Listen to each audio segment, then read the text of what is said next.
All right, good morning, everybody, and thank you for joining us inside the newsroom here at Fox 5 DC. We're so happy to have you on the stream here on this Monday, April 23rd. As some of you probably know, if you've been following the news this weekend, police are still underway on a huge manhunt for the suspected killer in that Waffle House shooting on Sunday morning. Just a really tragic event in a neighborhood outskirt of the Nashville area. Now, 29-year-old Travis Reinking, I think that's how you say his name, is allegedly the shooter in this incident, and 4 people were killed, 4 more people injured. Here's a picture of him. We're going to play out this story in just a second, but just so you know, this manhunt is still underway. As we kind of progress throughout the day, stay right here on our stream. We may get in some breaking video of what's going on down there in Nashville. I don't believe they've released the names, unfortunately, of the victims so far, but we do know that one church service, one type of funeral service is going on currently for one of the victims of that shooting. And we have some footage right now of what looks like a chopper overhead in Nashville after this all went down. There is obviously a big police presence, SWAT team presence. There are people who are working round the clock, really, as this shooter is still on the loose. And you can see the camera is a little bit raw and sort of angled everywhere, but we're going to keep our ear to this stream to see what becomes of this. Let me see if I can bring up some sound. Yeah, right now, just sort of a live look outside of that church, I believe, where one of the victims is being honored. And you can see people are mobilized here to continue this search. The interesting thing that has come out of all of this is that this same person, as we were just showing you, Travis here, was arrested in 2017 for trespassing the White House, saying he wanted to get to President Trump, or President Trump wanted to see him, or something of that manner. And then Sunday morning, he is the alleged suspect in the shooting, using an AR-15 weapon at that Waffle House in the Nashville area, just on sort of the outside outskirts of Nashville. But the interesting thing is that the weapons that he used, the stuff that he was wielding and was in possession of, were given back to his parents. His dad said that he acknowledged giving them back to Travis, and they're still sort of figuring out now if that specifically was the weapon, I believe, used on Sunday morning. But just a really crazy story that we've been tracking here in the newsroom ever since Sunday, and we're going to continue to do so. Again, this is a live camera down in that area to kind of get some footage of that manhunt as it continues. Another really interesting story coming out of this is the hero, you guys maybe have heard of his name, James Shaw Jr., who spoke later about apprehending this guy and his gun, and he wasn't afraid, and he spoke out today on the Today Show, and he was on a bunch of media outlets this morning talking about that, but he actually spoke first at that precinct, at the police headquarters where everyone was taken in and updates were coming in from officials, and he spoke that he was like, I'm just not going to let this guy take me down. He's going to take other people down, and I need to do that. So he really was a hero in this incident, and of course doesn't name himself as a hero, but that's all how we know heroes actually are, when they don't really talk about themselves. So we're going to show you that interview to kind of get you up to speed, but keeping an eye all the while on this camera. Like I said, this is the live look down in the Nashville area at what is going on in regards to the shooting. If you guys have thoughts or questions as you continue to watch our stream, let me know. We're going to try to answer them for you. A couple other blips of other news. We do have the news that Kate Middleton has given birth to a baby boy. There's a live look outside of that hospital wing where she gave birth this morning. Baby boy, 8 pounds, 7 ounces. We don't know much more further than that, but we're keeping our eyes back over here on the other side of the pond for this story down in Tennessee, and we're going to keep you updated on that throughout the morning. So just to get you up to speed, in case you missed that story and you want to kind of get the full scope of it, here is a package put together by Fox News' Kelly Wright on what happened yesterday.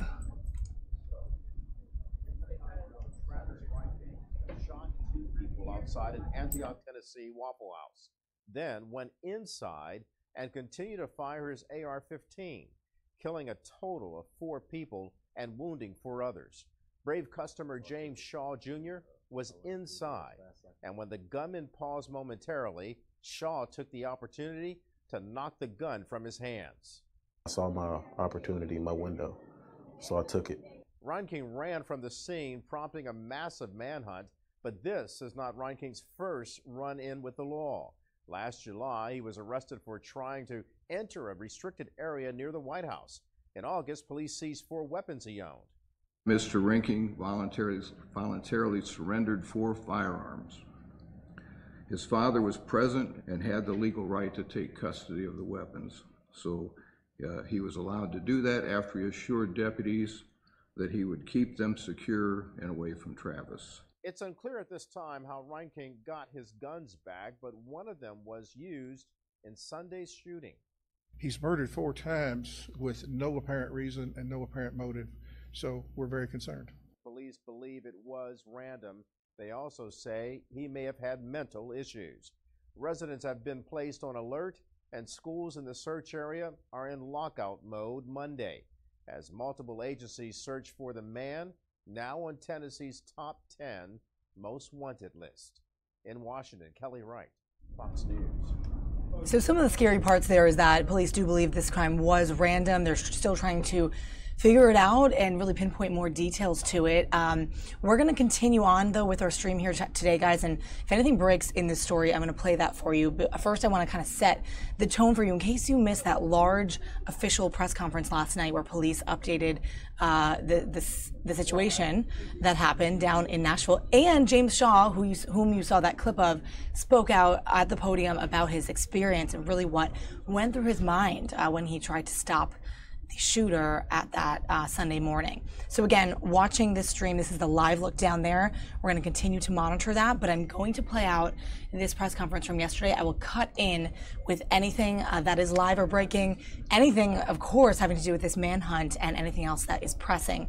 But let me play out this for you from yesterday, the Waffle House details from the officials and the hero's message as well, how he ended up stopping this guy and what went through his mind during it. Members of the Metropolitan Police Department South Precinct responded to an active shooter call at the Waffle House at 3571 Murfreesboro Pike. The investigation to this point tells us the following. At 3:19 a.m., Travis Reinking arrived in the parking lot of the Waffle House in his pickup truck. Reinking sat inside the pickup truck for 3.5 to 4 minutes just looking at people inside the restaurant. After about 4 minutes, Reinking got out of his truck, armed with an AR-15 rifle, and started shooting. There were 2 persons standing outside the restaurant. They were the first ones who were hit, both fatally. Reinking then entered the restaurant and began shooting. As he was shooting, a patron of the restaurant, James Shaw Jr., ran to the restroom area of the Waffle House, saw that the shooting had stopped, and saw an opportunity to intervene. Mr. Shaw wrestled the rifle away from Reinking and tossed it into another part of the restaurant to end the gunfire, Mr. Shaw saving, obviously, many lives in his heroic action. Reinking entered the restaurant and got out of the truck nude except for a green jacket. A block away from the Waffle House, or not even a block, he shed the green jacket and continued southbound on Murfreesboro Pike on foot. When we recovered that green jacket, there were 2 magazines containing AR-15 ammunition. He clearly came armed with a lot of firepower, intending to devastate the South Nashville area. The police department's hazardous devices unit, the bomb squad if you will, responded to the Waffle House to ensure that there were no explosives in Reinking's truck. The police department didn't search the truck until we were sure that it was safe. Once the bomb squad cleared the truck, we learned from paperwork inside that Reinking lived at a nearby apartment. The police department went to that apartment, the SWAT team. That apartment was cleared. We are presently concerned about evidence of 2 guns in that apartment that have not been located. There is a chance that Reinking at this moment is at large with 2 other weapons. At present, we believe that after Reinking left the Waffle House walking south on Murfreesboro Road, he went to his apartment, put on a pair of pants, and then went to a wood line behind the apartment. According to a witness, a shirtless man fitting Reinking's description was seen in the wood line. A police helicopter and several police dogs attempted a track of Reinking. The dogs were tracking along the TVA power line, the power grid, until the dogs lost the track. But we think he has fled that immediate area on foot. At this point, we do not know where he is. Reinking is believed to have moved to Nashville in the fall of 2017. He worked in the crane or construction trade. We have learned from some sources that Reinking was fired about 3 weeks ago from one employer and recently applied for and received a job from another employer. According to that employer, Reinking worked on Monday of this week and did not return on Tuesday. They have not seen him since Monday. We have learned that Reinking was arrested by the United States Secret Service for being in a restricted area near the White House in July of 2017. He was subsequently released. Reinking was later interviewed by Tazewell County, Illinois authorities and the FBI. His Illinois firearms authorization was revoked, to our understanding, at the request of the FBI, and 4 weapons were seized by Tazewell County authorities. Among the weapons seized by those authorities was the AR-15 rifle used at the Waffle House today. The police department has received information that the guns were returned by Tazewell County authorities to Reinking's father, who has now acknowledged giving them back to his son. As I said a moment ago, presently 2 of the 4 guns that were given back to his son are unaccounted for. We have the AR-15 rifle recovered from the Waffle House this morning. There was also another rifle recovered by the SWAT team at his apartment early this afternoon. Travis Reinking's whereabouts are presently unknown. Searches are on by law enforcement throughout the area, including our federal partners. Anyone seeing Reinking or knowing his whereabouts, please call the Nashville Police Department at 615-862-8600, your local law enforcement agency, or if outside the immediate Middle Tennessee area, your local FBI office. At this time, I would like to introduce Nashville Mayor David Briley.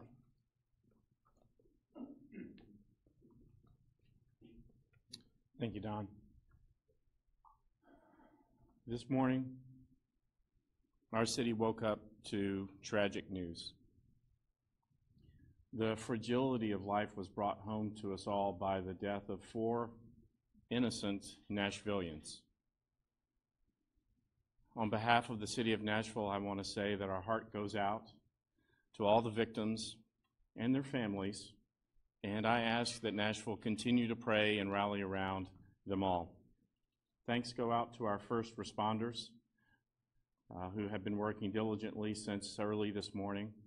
I know that the Metro Police Department continues to work diligently to find this shooter and to apprehend him.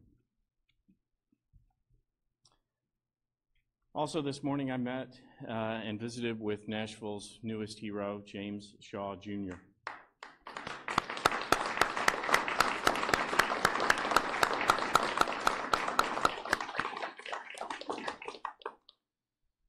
Thrown into crisis, he acted with courage. He told me he saw an opportunity and he took it. He saved lives. That is certain, and we are all thankful to him for his bravery. Tragedies like today shouldn't happen. It's been only 7 months since we had another mass shooting here in Nashville, and that is far too frequent. We need comprehensive gun reform to address mass shootings, domestic shootings, accidental shootings, and homicides. If we can all just come together for this and for the greater good, we can take these weapons of war off the streets of our country. I know that we all want to live in a safe environment that allows everyone to go to work or school and feel and be safe. We all want to live up to our greatest potential. And it's my responsibility as the mayor of Nashville to try and make that happen. Clearly, the victims of this shooting deserve our prayers and our thoughts, but they also deserve leaders who will step up and take action and do something to get these weapons off our streets. For a moment, let's be honest about what happened. Last night, innocent Nashvillians were terrorized by a man with an AR-15. Let's be honest. Some people see these weapons as having a purpose of terrorizing other people. It's happening too much. Enough is enough.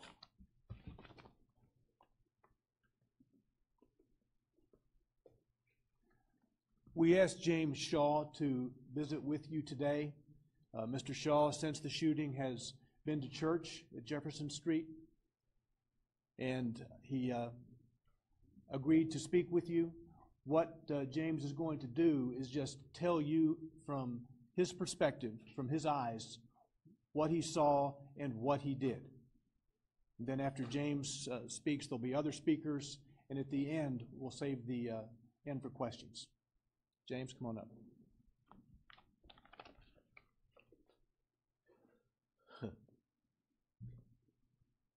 How's it going, everybody?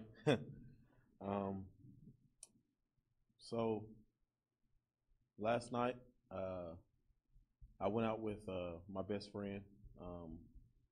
We went to a club out in the Antioch area. We left the club at about 2:30ish. We actually went to the Bell Road Waffle House first, but it was pretty packed in there, like 2 or 3 times what was in the Murfreesboro Road Waffle House. So we left there, got some gas, and then we went to the Murfreesboro Road Waffle House. Got there, I think, at about 3:17ish. When we got out our vehicles, we both saw the gold Silverado. I actually saw the silhouette of his face, but you can't really just, judge a person just off of that. So we proceeded in. We sat down at the high chairs, tabletops. I was sitting in like the first chair, and my friend was sitting in like the third chair. We had a seat, a chair in between us, and we distinctively remember the cook. The cook was actually washing dishes, and he was stacking the plates up, and he was stacking them pretty high up on the hood to where we were like, those are going to fall off. Well, at the same time he was doing that, another Waffle House employee was actually about to go on his break, and I heard him say, he said, I'm just going to go smoke a cigarette, I'll be right back.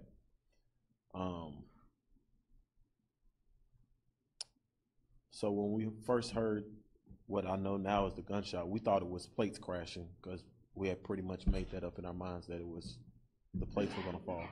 Then the second one happened, then a third one happened. I think that's when the glass busted and broke through, and then I saw the Waffle House employees scatter.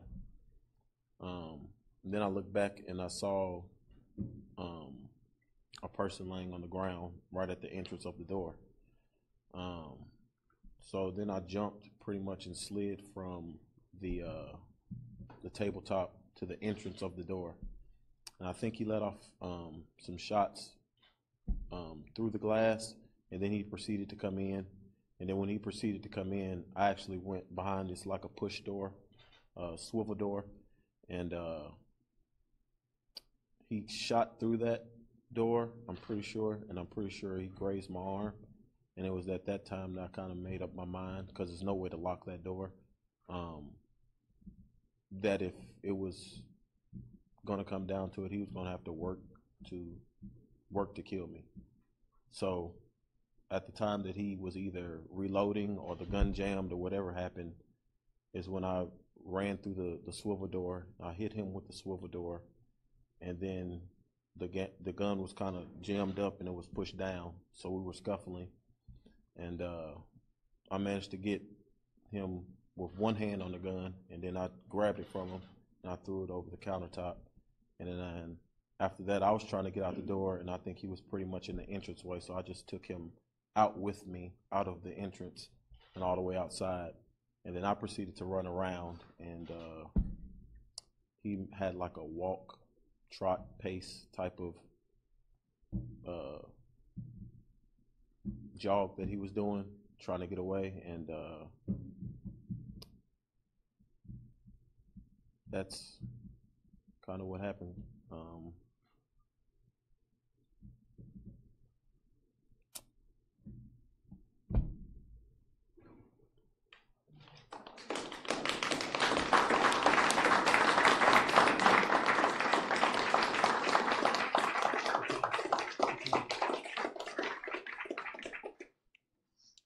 Now, Matt Espenshaid, the Assistant Special Agent in charge of the FBI, who heads the Nashville office.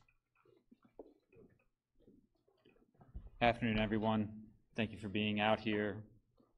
I concur that it's a sad day for Nashville, but we tend to come together during these, and unfortunately, we've had to do it a few times here.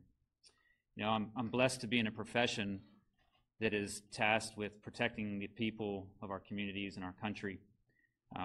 But I have to say today, James, thank you for taking that personal oath to protect your community and other people.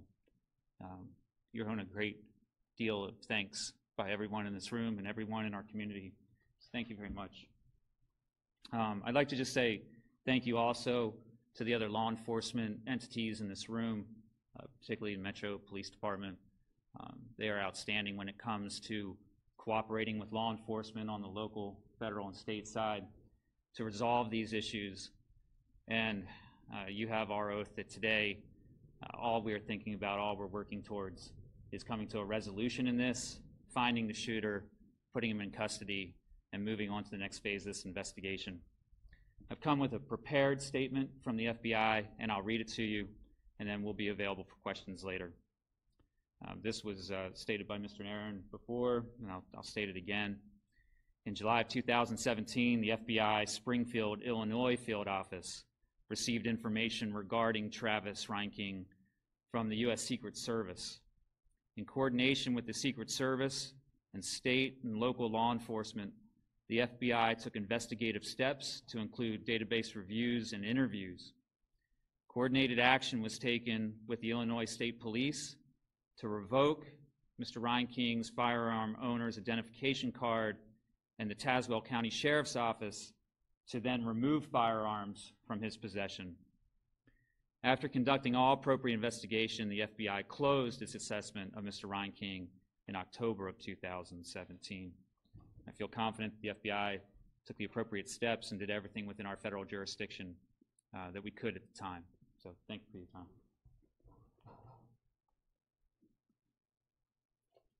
Now, Todd Hudson, the Special Agent in charge of the United States Secret Service Nashville office.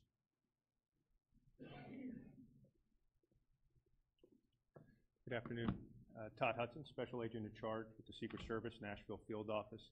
Just like to echo the sentiments that have been stated already. Like my counterpart at the FBI, I have a prepared statement from Secret Service headquarters. Jeffrey Reinking has been identified by the Metro Nashville Police Department as the suspect in the shooting that occurred today in Antioch. Reinking became a record of the Secret Service following a July 7, 2017 arrest by the Secret Service Uniform Division. Officer Reinking was charged with unlawful entry after crossing an exterior security barrier near the White House complex. Information regarding the arrest was provided to our local our law enforcement partners, including the FBI, at the time of the arrest to ensure appropriate authorities were aware of the circumstances surrounding Reinking's arrest. The Secret Service Nashville Field Office and Secret Service Headquarters divisions are working closely with all law enforcement personnel on this investigation. Thank you. And now Marcus Watson, the special agent in charge of ATF for the Tennessee and Alabama jurisdiction. Good afternoon. Sadly, this morning, my agents responded to assist our local partners in this investigation. Upon arrival, we were able to identify, with the assistance of our local partners, Nashville Police Department, the firearm used in question, an AR-15. We initiated an urgent trace for that weapon. We've identified when that weapon was illegally purchased in 2011 in Illinois. We provided that information to the investigation. We stand with our local and federal partners in this investigation. I've directed all of my resources available, including K9, our Crime Gun Intelligence Center, to support and offer all resources available to us, to our partners, to make sure that the suspect is found swiftly, and he has his day in court. Thank you. And now Walt Amer, the president and CEO of Waffle House.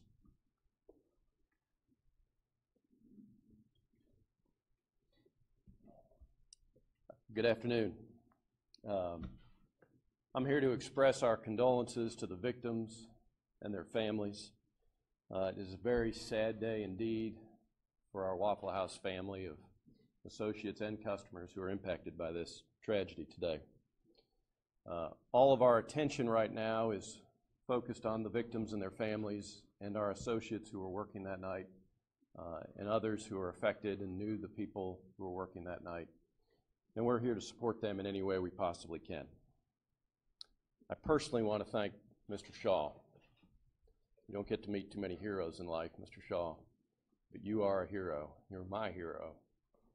You saved people's lives, and I talked to some of those people you saved today, and they will think of you for the rest of their days, as will I, and we are forever in your debt and grateful for the courage that you displayed taking care of your fellow man, and so I thank you. I also want to thank Mayor Briley, Chief Anderson, and the brave men and women of the Metro Police Department who are working tirelessly out there at that scene today and searching for this man. And we will do anything we can to help and support your efforts in that regard. Thank you. Chief Anderson will now take your questions.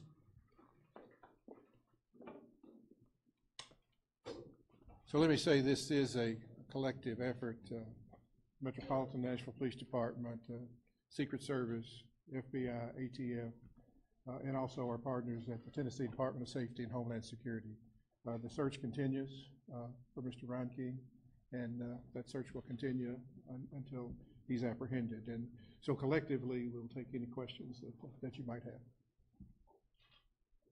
At this point, based on the investigation, FBI and other agencies, do you all have any indication into a possible motive? We do not. We do not. We suspect some mental issues, but at this time, there's no notes, no verbal explanations, so we don't have a motive at this time. Anyone else who said anything when he was inside the building or outside the building? I've not got a report of him saying anything at all. Do you have any sort of criminal past here locally? He does not, here locally, he does not. I'm a little confused about the Secret Service stuff when he was later interviewed in Illinois. Was that related to that incident? Or something separate? He was interviewed in Illinois in relation to his being on the premises of the White House, and I'll let the Secret Service address that. But he was interviewed by the FBI there in Illinois, and also the Sheriff's Department there in Illinois. And did the father do anything wrong with bringing guns to the son? He faces for his charges? You know, I don't know exactly what the law is in Illinois. It's my understanding that the guns were surrendered to him, and that's part of Illinois law because he could properly possess them. And so at some point he returned them to the son. So I don't know of any penalty there, but that's Illinois law, and I'm not familiar with that. Chief, what was your reaction when you found out that information?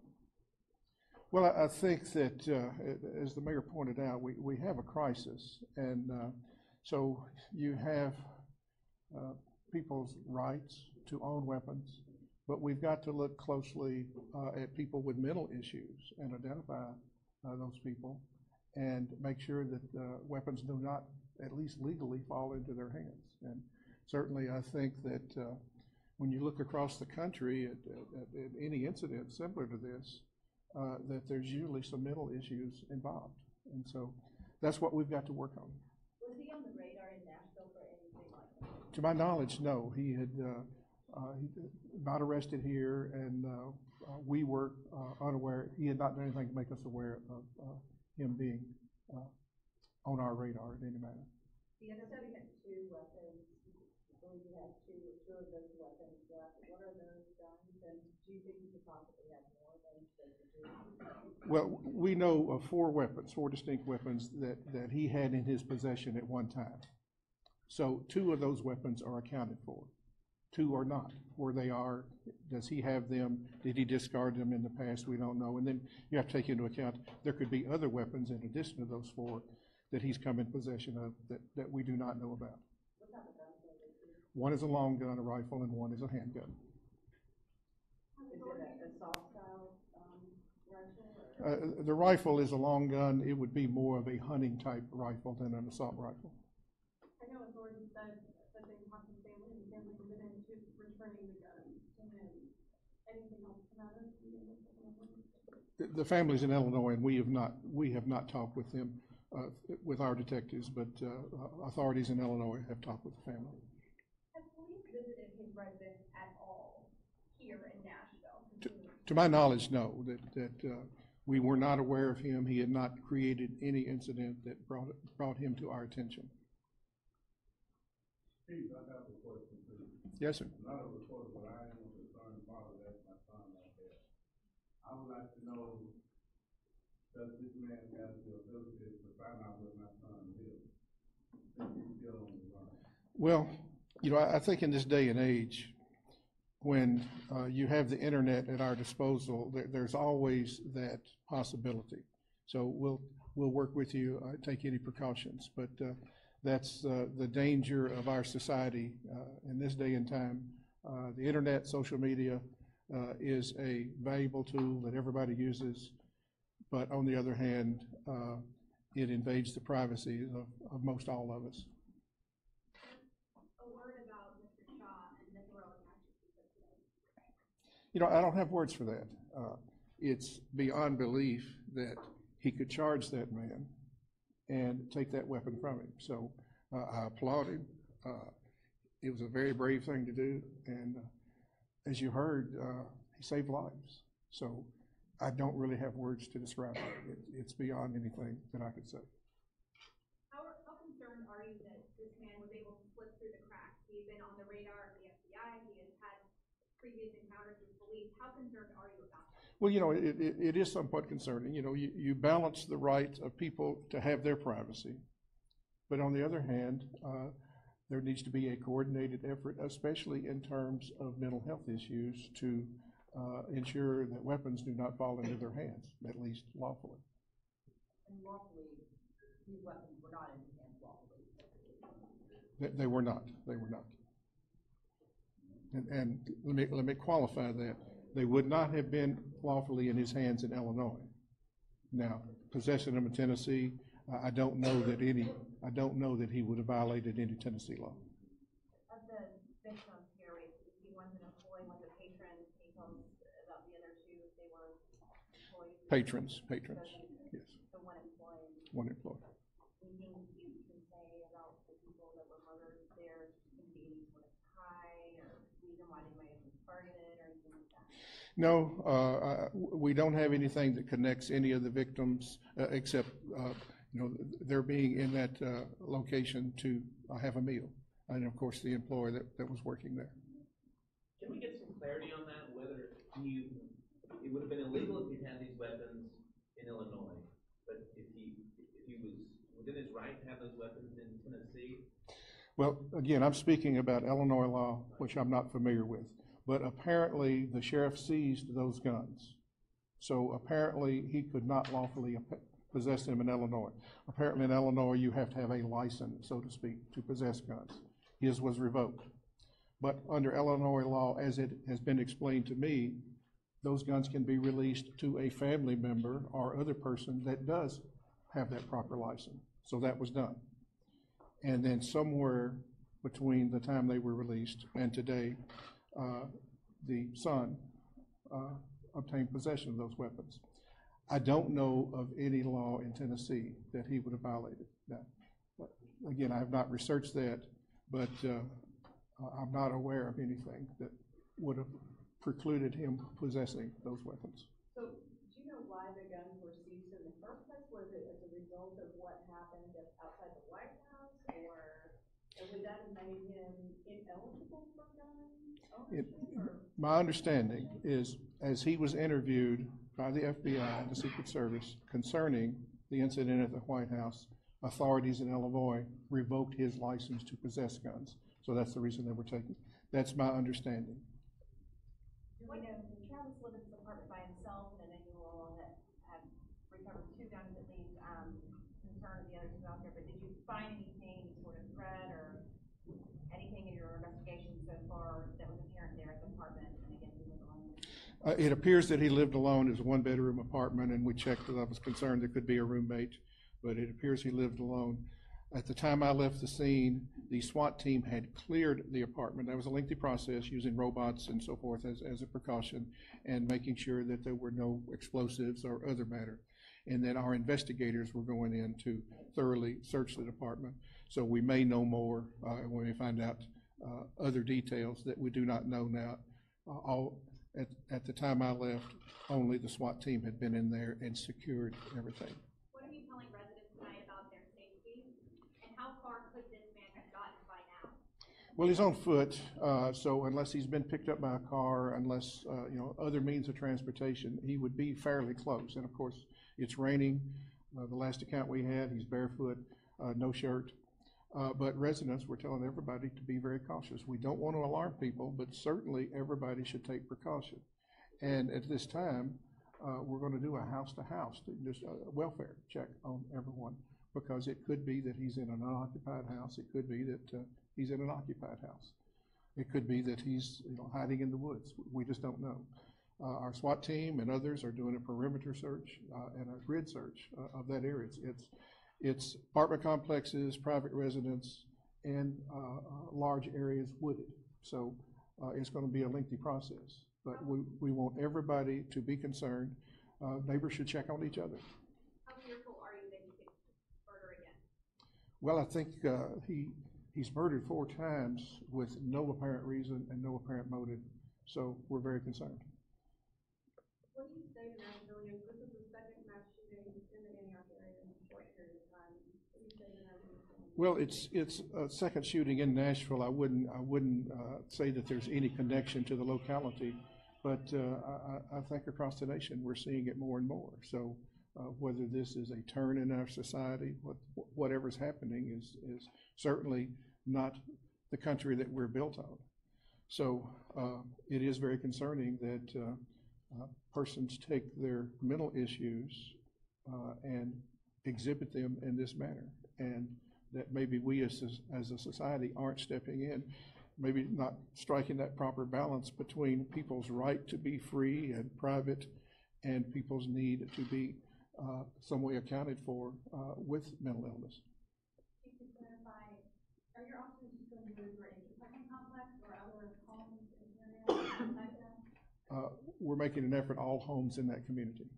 Both to ensure that the residents are okay and to see if the entire unit? Both, yes. We want to make sure the residents are okay. Alert anybody that has not already been alerted by the media. We want everybody to be aware. We want neighbors checking on each other and finding out if anybody has seen anything. I'm sorry. I have no reason. We don't know of any associate that's involved in this. So he's shirtless, he's barefoot.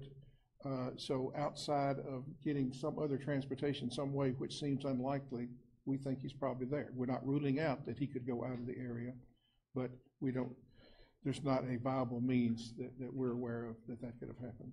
Yes, ma'am. When you're talking about going door to door in the community, you're talking about the apartment complex? The apartment complex and all the residents in that community.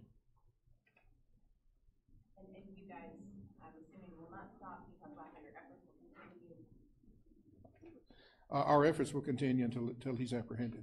We want to make sure the community is safe, so yes, whatever time it takes, our people will be in place.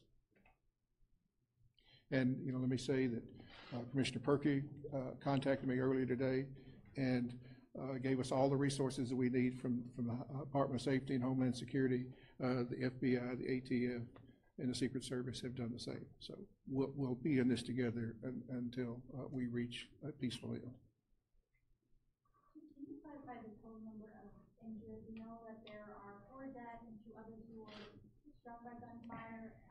I know we got a number earlier that 8 were transported to the hospital. Can you clarify how many others were injured? We have 4 deceased gunshot wounds. We have 2 gunshot wounds, critical but stable, hospitalized, and we have 2 that were treated. We think other injuries, glass flying as the window was shot out. So the number 8 who were transported to the hospital, that includes some deceased as well?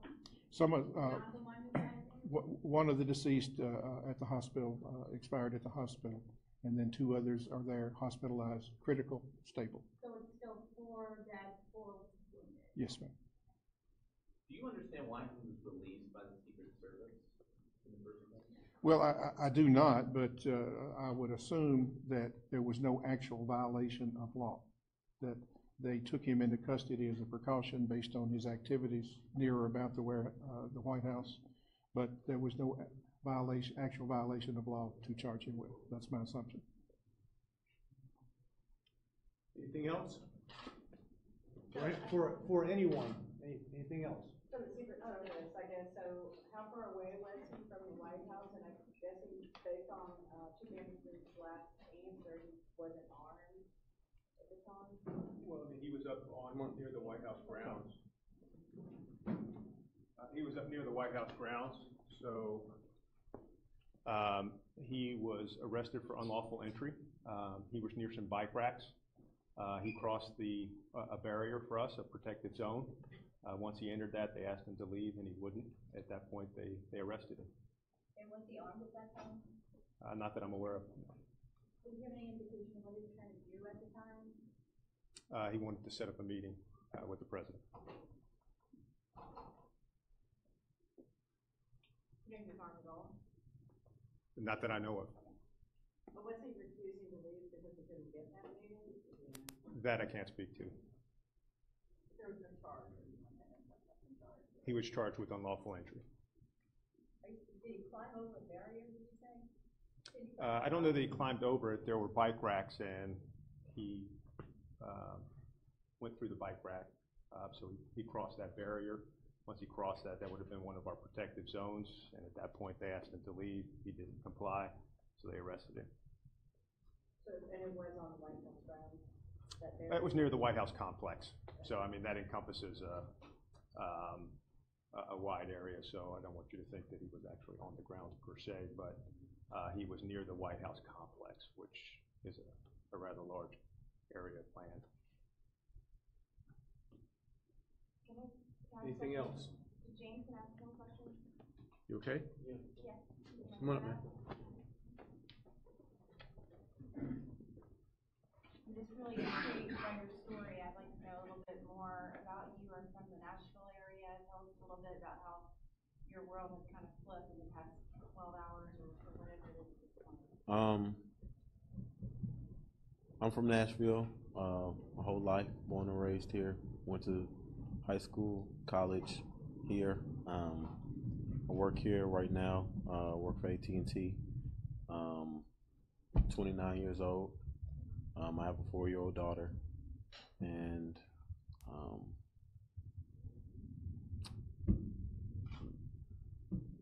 think I'm a pretty cool guy to be around. Do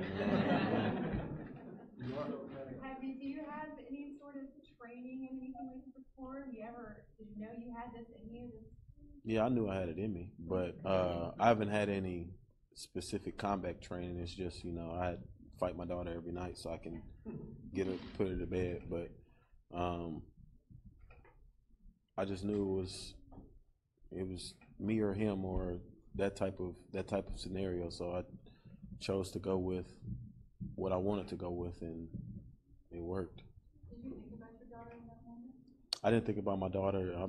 So when on my Instagram and Facebook, everybody's calling me a hero, but I want people to know that I did that completely out of a selfish act. I was completely doing it just to save myself. Now, me doing that, I did save other people, but I don't want people to think that I was the Terminator or Superman or anybody like that. It was just, I figured if I was going to die, he was going to have to work for it. So I rushed him, and it actually worked out into my favor. So I actually didn't think about my daughter until I got in the ambulance, and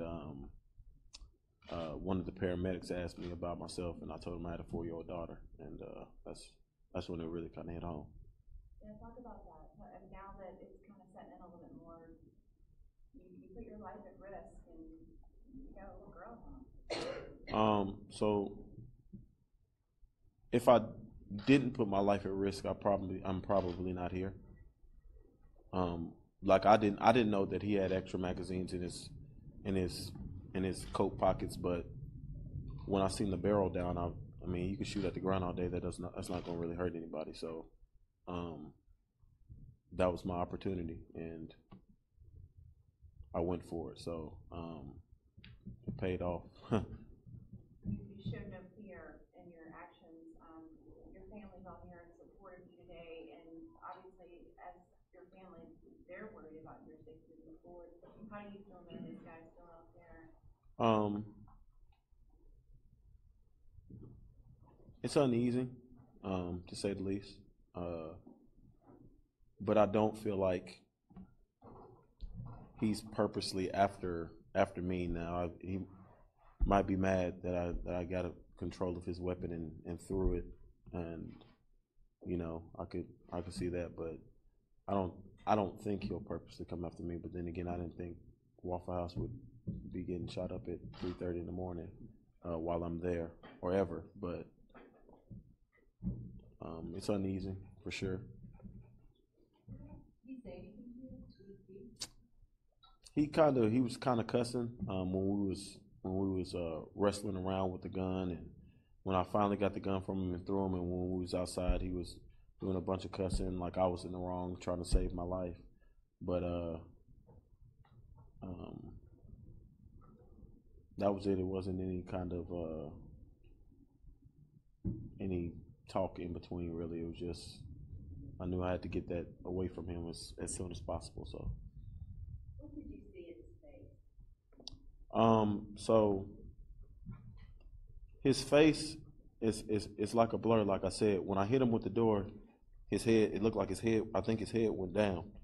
And then after that, I think I'm taller than him. So I was just, like I said, I was wrestling with him, trying to get it. What I saw in his face when we was walked in, it was just like he was just staring at us, and he was like, I don't know if my friend saw it, but I saw him, and I was like, why is he staring at us? But I don't know what that look is. It was just like a look of blank, a look of, I'm not sure, like, this is lack of a better word, but meh, like, and I guess that's just how he felt at that time. You made eye contact with him? Yes. Now that you know his history and this gun that was used and taken away before, how does that make you feel?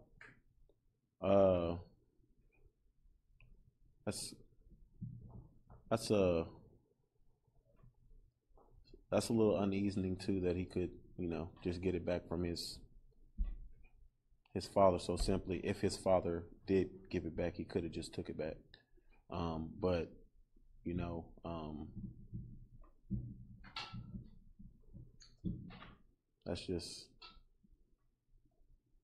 that's kind of beyond me to think about right now, because thinking about some other stuff, but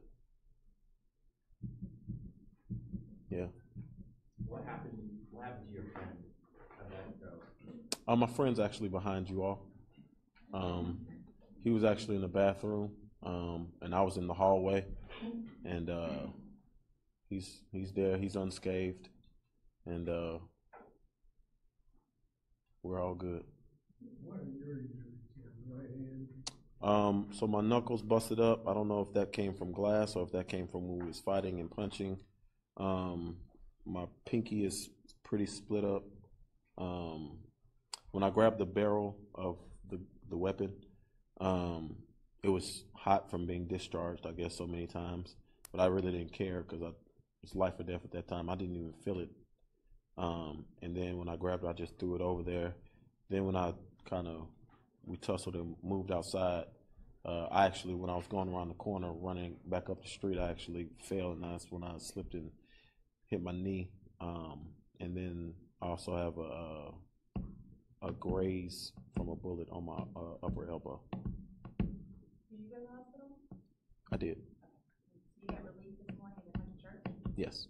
Obviously, then you're a pretty religious person. Do you think that there was someone watching over you to use this power? Or I'm actually, if you would ask me, I'm actually not a greatly religious person. I do believe in a divine entity. I just don't know if his name is God or Jesus or Buddha or Allah or whatever it is. But I know that in a tenth of a second, something was with me to run through that door and get the gun from him. Because you could probably do that 10 times and you could only come out one time with the outcome I came out with. So somebody, something, some divine entity, something was looking over me. So I just find it amazing that, you saw 4 people murdered, you attacked this guy, and you went to church when you got out of the hospital. Well, I just wanted to persevere.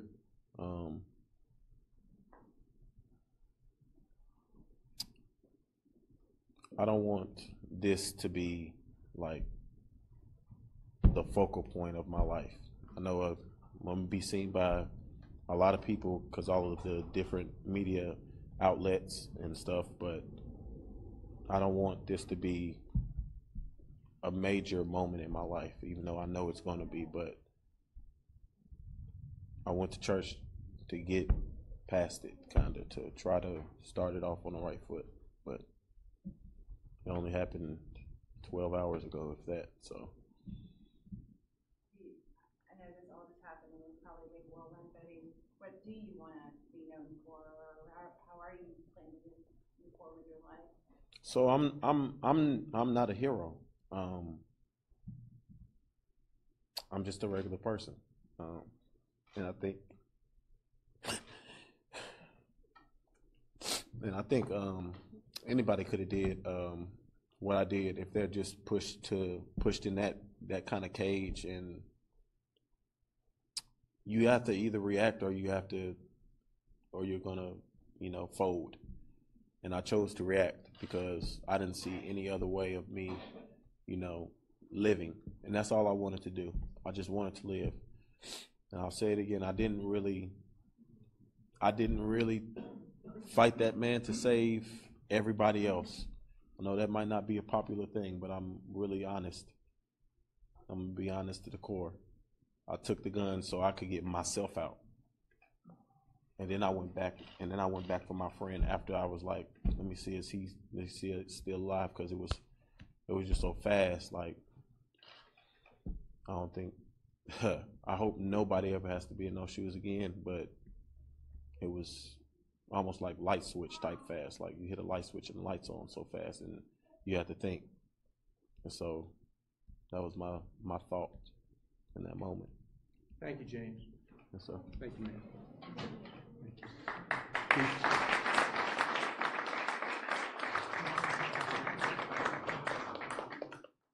So I'm going to disagree with James just a little. Some people get labeled a hero because of the circumstances that they get caught up in. But a real definition of a hero is someone that knows the danger that they're facing and yet takes that action. And certainly James did. So thank you. Thank you. Initially, you guys said that there were 8, obviously there were 4, so 2 who suffered a gunshot wounds that are still in the hospital we have. I'm assuming James is one of the other We'll go over that with you in a second. Okay. Thank you. Yeah, guys, so that is essentially where the press conference concludes from last night. And wow, what an incredible statement from the hero, James Shaw Jr. We heard from him sort of at the beginning and then towards the end in the question and answer session. And I will be honest, I hadn't actually heard the full detail of how he explained what he did. And I think we can all agree that he is a hero, even though he specifically said he was not. He talked about his belief in a higher power and what sort of drew him to react like he did. And you can believe all the media, the morning shows this morning picked him up, interviewed him. I know he was on the Today Show this morning and others. And this kind of continues as 80 officials are actually continuing this manhunt down in Nashville, guys. This morning, more than 80 police officers continued on, and it is still going on. So this guy is still on the loose. As you know, we're continued coverage here inside our newsroom of anything live that's coming in. Right now, we just got word that there is a press conference down in Nashville for the latest update from police on this situation. They're going to update us with what they have now, and like I said, I don't know if he's been apprehended. So far, the notes that we have right now are that he is not. So we're going to see what they are saying, if they're kind of moving in on him or if they have anything else new in regards to this suspect. But really just a harrowing story and experience from those officers and some of the guys. And then, of course, James, who really basically pushed him down and took the gun somehow and got him and his friend out of that building. So Nashville police are continuing to tweet on this. We're going to take a look at some of those as well. We're going to bring you some of the top stories that are coming out. But for now, let's go down to where this press conference is setting up and give you the latest. Looks like it's going to start in a few moments right here in Nashville. All right.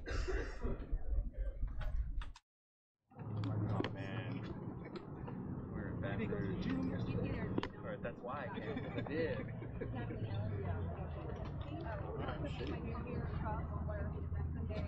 Mic check. 1, 2, 3, 4, 5, 6, 7, 8, 9, 10. Yeah. We're waiting. Metro Police to give an update on the manhunt.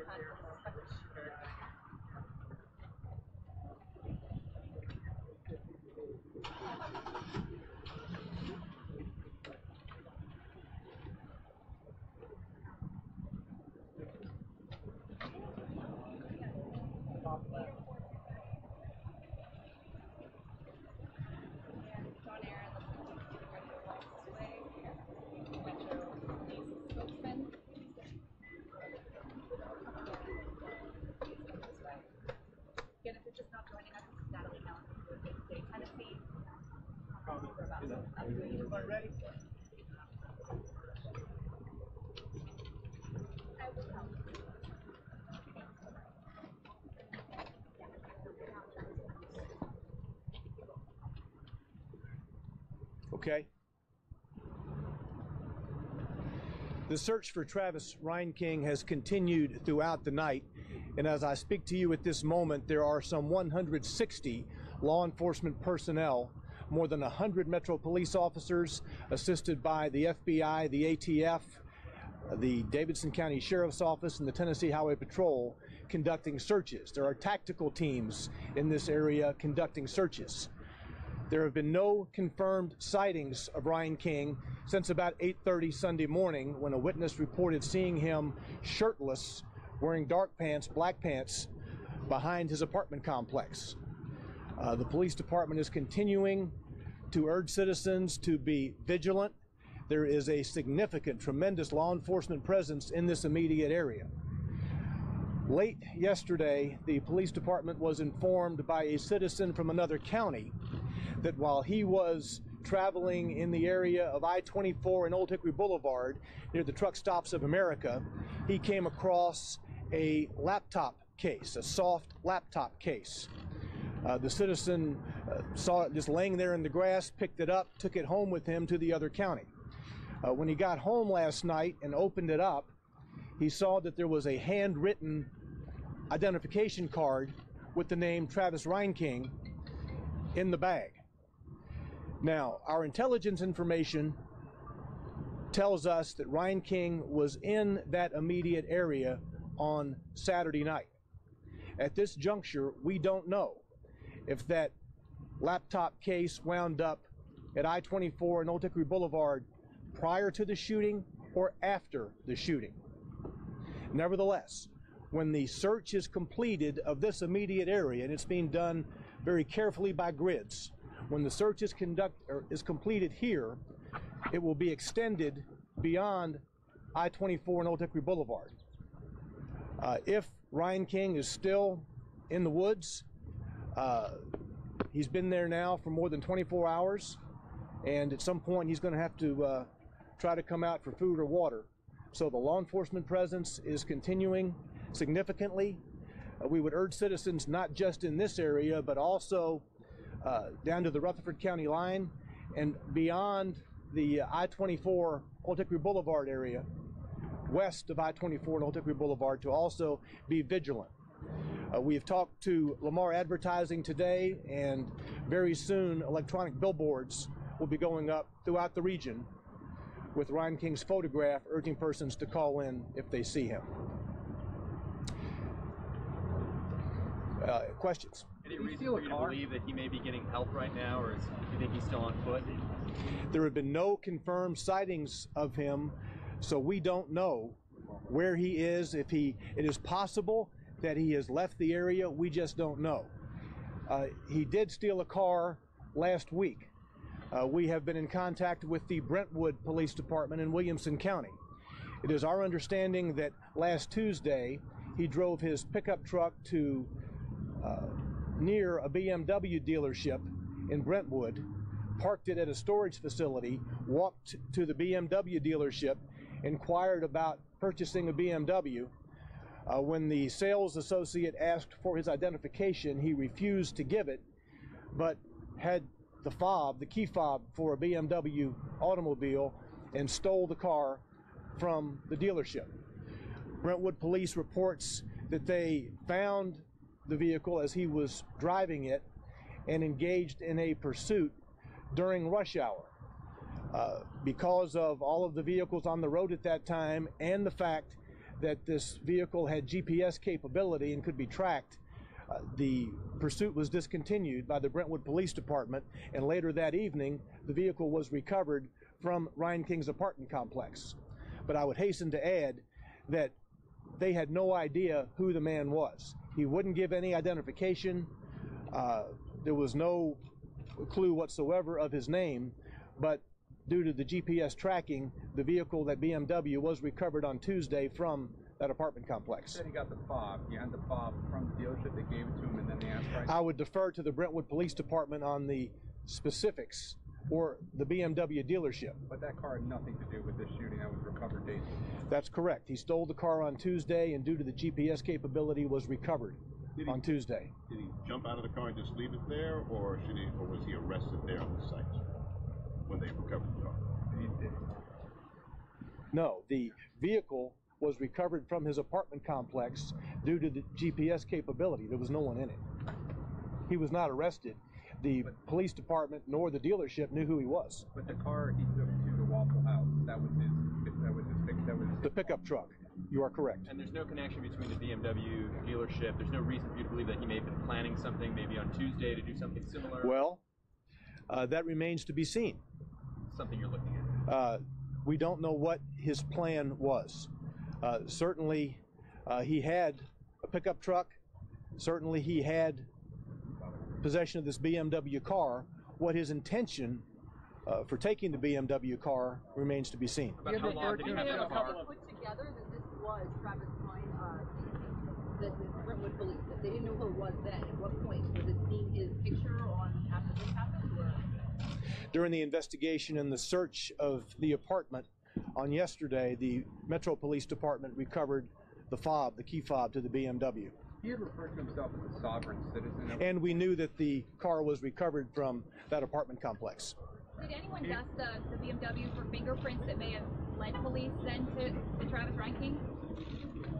I would defer to the Brentwood Police Department. The car theft investigation is taking place in another county, in another jurisdiction. What about the reports of shots fired at the Vernon Chapel? Shots fired at the Vernon Chapel? What was that? Can you tell us more information about that? I have seen a report of shots. That has nothing whatsoever to do with the search for Reinking.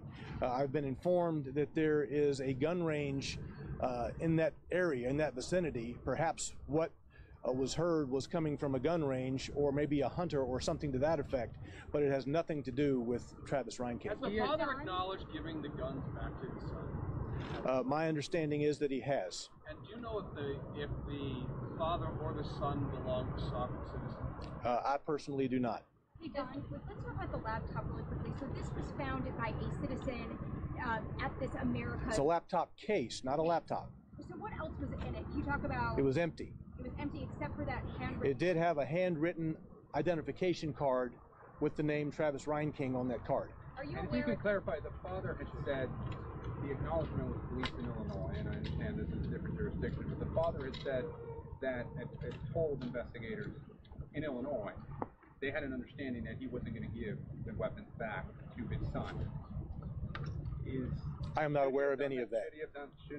Is that illegal what he did? Was Reinking able to have weapons in Tennessee? As we discussed yesterday, as Chief Anderson said, who, by the way, is a lawyer, he is unfamiliar with the statutes in Illinois, as am I. As to the legality of the transference back to the son, I don't know what the issues could be in Illinois. It is not illegal in Tennessee to possess long guns, legal long guns. So I do not, I guess I would defer to Illinois and what their statutes are and their interpretation of the law. You have a guy here with a mental health history, maybe armed. What's your biggest worry right now? I'm sorry, I couldn't hear you. What's your biggest worry right now? Well, from the totality of the circumstances, from the issue at the White House and from what we hear in Illinois, he shows signs of significant instability. Yesterday, the police department recovered 2 long guns from the apartment. We also obviously have the AR-15. There was a 4th gun, a handgun, that is unaccounted for. He could well be in possession of that handgun. So we have a man with who has exhibited significant instability. We are concerned for the citizenry, not just here, but anywhere else he may go. And that's why you are seeing the significant law enforcement resources dedicated to this, not just from this police department, but our federal partners as well. Are you aware Reinking was ever diagnosed with a mental illness? I personally am not.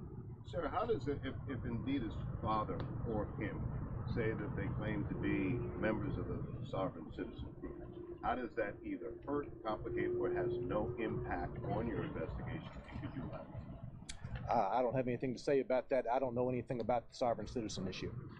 So Don, I guess are you saying that area? reports of the mental health instability, the issues, does that You need to start again, Sheila. I didn't hear the first part. So I guess you're saying that these reports of his mental health issues give the police search like a more sense of urgency because of that?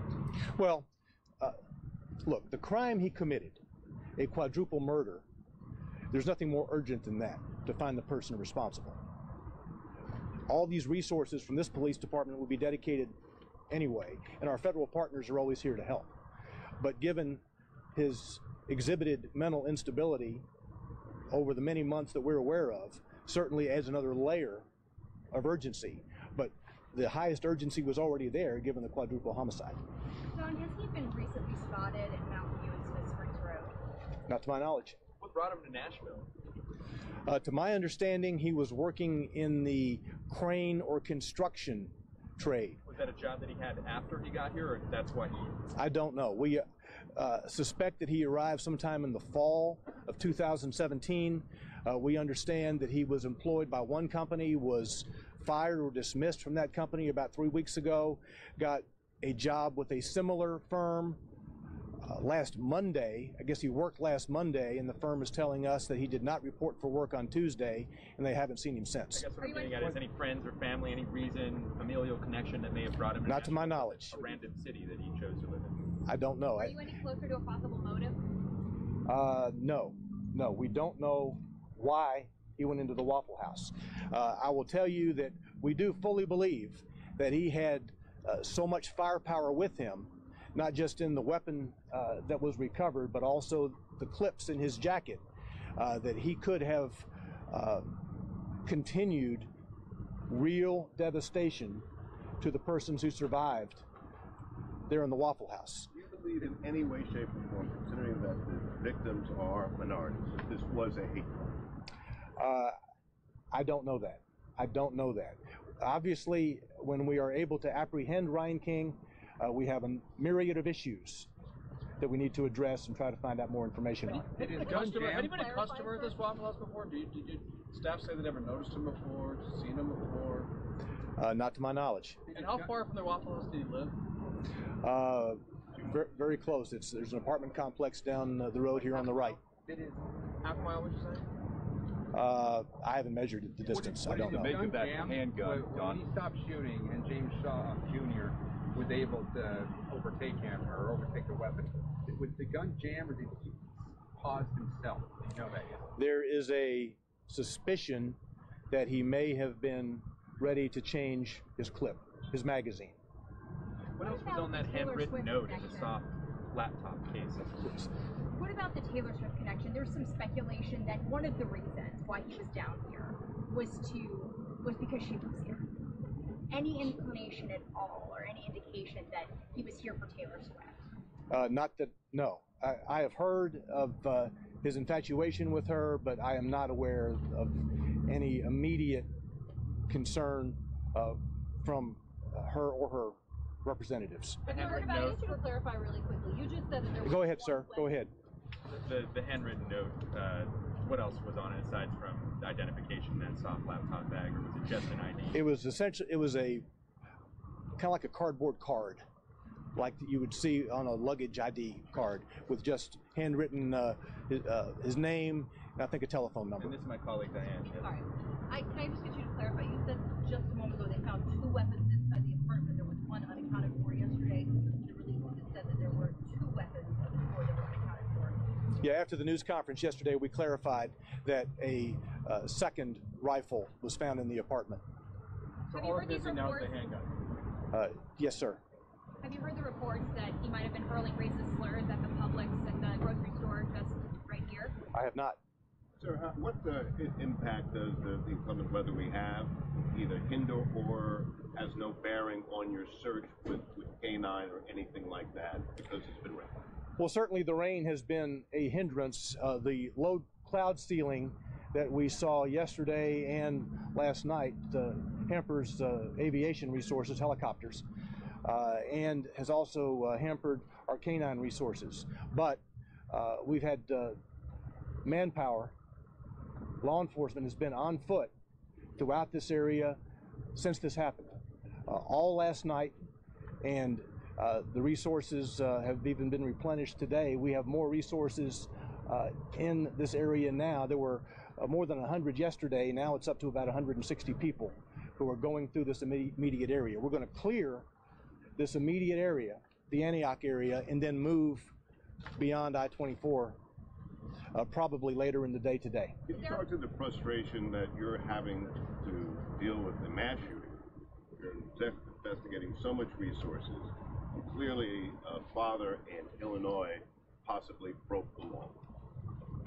Well, I know that authorities in Illinois and probably our federal partners are looking at that. We are significantly focused on finding this man who we all deem to be a danger to this community, if he's still here. Again, at this point, I can't tell you that he's still here, but we have had so much resources in this area that if he comes out, we're going to be there to get him. Is it possible he's out of state by now? Could he have made it across state lines? It's possible. Don, going off that question, how bothered are you? I mean, this is an individual. Secret Service knew about him. FBI knew about him. He had this stolen BMW on Tuesday. I mean, how bothersome is it that this is a man that, you know, was known to authorities and yet was able to do what he did? Well, you know, the circumstances of this, the totality of the circumstances are concerning to all. I mean, obviously every one of us are human beings. We're all concerned about what's happened, But what's happened has happened, and we need to get beyond that and find this man. Anything else? I need to, one more question, last question. About how the national agencies have worked together, or how it was that he was able to get his hands on the guns again? Is there anything you can talk about that? I would defer to the Illinois authorities there. That happened in another state, and I would defer to them. All right, thank you. Trying to get away by stealing that car?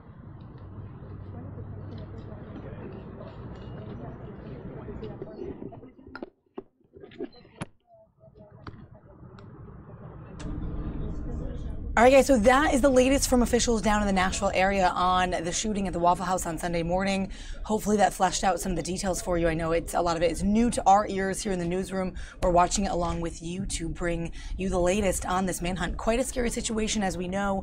I think he mentioned more than 100, 160 or so officers are deployed to kind of look at the city by grid, to really look at each detail of the city to make sure they can hone in on where this guy is. Of course, if you are just joining us, we are live in the DC newsroom, Fox 5 DC. We grab this footage from our network, who is down there giving us live feed of the video as it comes in. And we're continuing to watch this story because, like I said, it is ongoing. Something may break during the day or during the evening tonight in this manhunt, and we're going to make sure we stay with it and watch it and bring you the latest on that. But a few more details kind of explained there about the laptop case they found. Still trying to figure out if they found it, or if it was left rather before the shooting or after, and then just the expanse of woods that they have to look through to see if he is still hiding in the woods, if he'll come out, how they're gonna end up finding him, waiting to, I guess, lure him out if he's in need of food or water, is what they mentioned, and just so many other things that they have in their minds to kind of keep this going in that area. But we're going to bring you the latest hopefully very soon, if not later on in the stream in the afternoon or into the evening. And remember, you can continue to follow our coverage on fox5dc.com and Fox 5 DC, all platforms, for the latest on that. Meanwhile, and unfortunately I can't use the video, but Kate Middleton did just come out with her baby. She greeted the public. There was lots of excitement in the air, and she waved to some of her fans, and they brought the baby boy out to say hey, and they're driving him home now. So I'm looking at an APTN feed right now that unfortunately we don't have the rights to stream on YouTube, but we'll have clips of this on our TV if you're local, and you can catch it, and on our website, hopefully later on, fox5dc.com, so you can catch it there. But yeah, they are out and they have their new baby boy. No word yet on the name. I know some people are talking about that, but we received news that she did give birth this morning. The baby is 8 pounds, 7 ounces, and more to come on that. So until we have some more stuff, guys, on this Nashville story, I know we've been kind of covering that for the remainder, or for most of the beginning of the show. Let's go to some of the other hard-hitting stories that we've been following across the nation. Really a variety of topics that have broke this morning and yesterday, some of the hot topics that people are talking about. And we'll show you what some of our sister stations have covered throughout the day today and yesterday. This is the paper Robert Levar's 8th grade son was given to fill out in history class yesterday at Great Hearts Monte Vista Charter School. My wife picks him up from school, and as soon as they pulled out of the parking lot, he showed her the assignment and was pretty distraught about having to perform such a classroom assignment. You can see his son wrote "not applicable" on the side labeled positive aspects and wrote a long list of negative aspects. Robert says there's no excuse for this assignment. The assignment itself, weighing the pros and cons of slave life from the slave perspective, quite honestly, is just gross. The school immediately responded, agreeing with parents, saying there is no debate about slavery. It's immoral and a crime against humanity. In a statement from the school superintendent, they say, quote, "Our review of the situation found this incident to be limited to one teacher at just one campus. It was a clear mistake, and we sincerely apologize for the insensitive nature of this offense," end quote. The school has placed the teacher on leave while they investigate. The history book that is used in class has also been removed and may be replaced. This is to be able to give school administrators and staff actionable items to implement change within their organizations, to make those organizations better. So this is a learning moment, not just for our student and our family, but really this is a learning moment for the school. Robert, along with several parents, met with the school today. They say the school plans to have a response to their investigation by May 9th and will determine if the teacher involved keeps his job. Amanda Weber, Fox News at 9. This possible summit between President Trump and North Korean leader Kim Jong-un has become a real focus for the administration. But when it comes to diplomacy, North Korea's track record isn't the best. Ahead of a possible Trump-Kim summit, the skeptics are out in force. And of course, the reputation of the North Koreans has been that they don't necessarily keep their agreements. This is nuclear war we're talking about. This is not some Twitter war. The president's response on Twitter? Funny how all of the pundits that couldn't come close to making a deal on North Korea are now all over the place telling me how to make a deal. We are cautious. You've heard the president say many times, we're going to keep up maximum pressure. We're not going to stop that until they denuclearize. So as far as having a meeting, he's also said I can walk away from the table. But the North has a long history of dangling nuclear agreements as a ploy for badly needed economic help, and the stakes are high. We're talking about North Korea, after all, and that means you can have the best and worst of outcomes. Later this week, we may get an idea of just how sincere leader Kim Jong-un is as he sits down with South Korea's president for talks. Back at the White House, this comes at a sensitive time. The president is trying to win confirmation for his Secretary of State nominee, Mike Pompeo, who recently met with Kim Jong-un. But Pompeo is running into some real trouble on Capitol Hill. Now, we're expecting a vote today in the Senate Foreign Relations Committee on Pompeo, and right now, the votes are not there for him. In Washington, Doug Luzader, Fox News. How are you doing? Can I get you anything, miss? Inside Brewability Lab, there's an easy answer to Tony Saponaro's question. Beer. Here you go, miss. Tony's been pouring pints of pale ale and more since the lab opened near I-70 and Peoria Street about a year and a half ago. Could I get you a beer, sir? But this brewery is about more than just beer. The real buzz here is not necessarily what flows from the taps, but what pours out of the heart of this business. There's so many breweries out there that have such good beer. The fact that we're selling a space for people is really what separates us. The people Tony's talking about are those with what the brewery likes to call various abilities, and who without Brewability Lab might be left to less fulfilling jobs. You wouldn't think it would be that big of a deal, but there's just not a lot of employment for people with disabilities, and the employment they do have, there's not necessarily a lot of coaching and a lot of teaching. Here, some of that training comes from the founder, Tiffany Fixter, who once ran a day program for adults with developmental disabilities. Now she has this Oh Snap wall inside Brewability Lab dedicated to customers and employees. There's Devin, says brewer. That's his ability. To show off their abilities. You can take a picture and write down what you think your ability is and how you help others. My name's Tony. I'll be your tour guide. One of Tony's many abilities is to teach people how their favorite brew is made. People like Michael Pohl, who stopped in on his visit from Southern California. 27 years Anything anybody can do to help serve the community and give people, young people in particular, an opportunity to get ahead and be productive is remarkable, and we need to do more of it. And in the case of Brewability Lab, are you guys being helped in the back? It means Tony needs to keep the beer and his infectious personality flowing. Thank you so much. And you know, nothing goes better with an ice-cold beer than a pizza. And that's why the founders of Brewability Lab are creating Pizzability. It's a restaurant with the same inclusive concept as the brewery. Look for that soon in Cherry Creek. Matt Morrow, Fox 31. The man who spotted the fugitive grandma and alerted police is being hailed a hero. George Higginbottom was inside Dirty Al's restaurant on South Padre Island when Lois Reese, the granny on the run, walked in Thursday night. Instantly, he recognized her and called authorities. I'm looking at it and I go, I know this is the lady. He said she only spent a few minutes inside before leaving. She was enjoying herself. She always had a smile on her face, like it's just unreal for a person that's supposed to be on the run. She wasn't acting like that. About 30 minutes later, U.S. Marshals found her nearby at Sea Ranch Restaurant and took her into custody. A search of her hotel room produced 2 handguns. Reese was on the run after she allegedly killed her husband in Minnesota and stole $11,000 from his account to bankroll her gambling. Then, police say she went to Florida, where she befriended 59-year-old Pamela Hutchinson, who looked like her, killed her, stole her identity, and fled in her car. On Saturday, 56-year-old Reese made her first court appearance. The judge ordered her to be held without bond while she awaits extradition back to Florida. Detectives from both here and the other 2 states are still collecting and comprising all the evidence, and it looks like she'll be transferred to county for a short stint, and then as soon as the extradition takes place, it looks like she's going to be going to Florida first. Both cases are still under investigation and charges are still pending. In New York, Chris DeMeo, Fox News.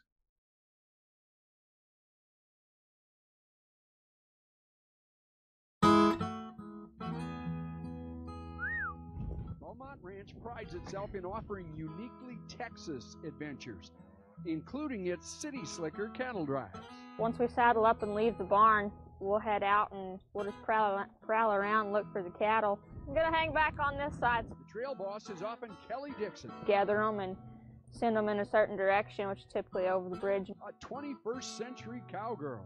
Well, once we get across the bridge here, we're gonna hang a left and go catch up with the rest of our herd. Some of them may have went off in the creek again. Kelly was born in Oklahoma on a horse, she says, from the day she was born.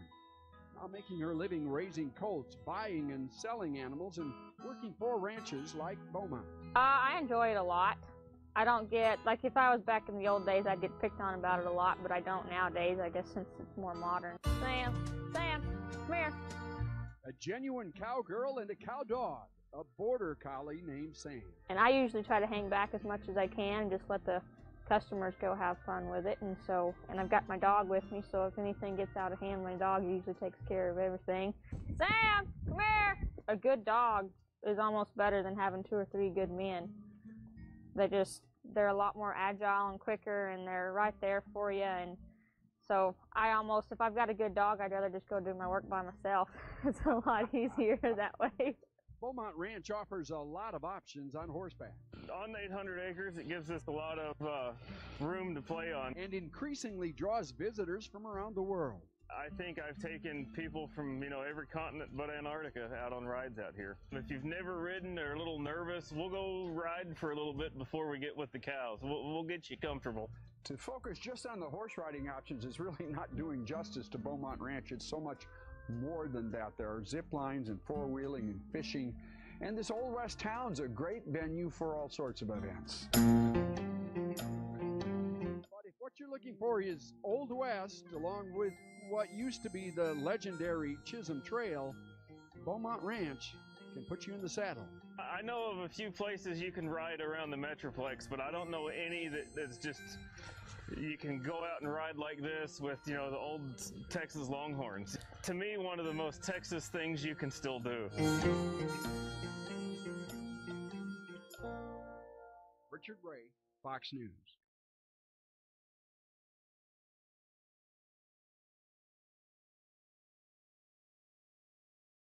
Two cars stuck. The water rising all the way to the window on this one. The driver says she couldn't open her door.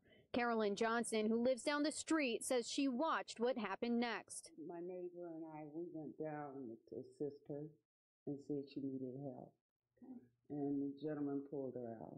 The young man, he had to bring her out of the window. Fire officials say the person in this Mercedes also got out okay. The flood hitting this stretch of 1792 near Monroe Avenue at around 12:40 this afternoon after heavy rains moved through the area.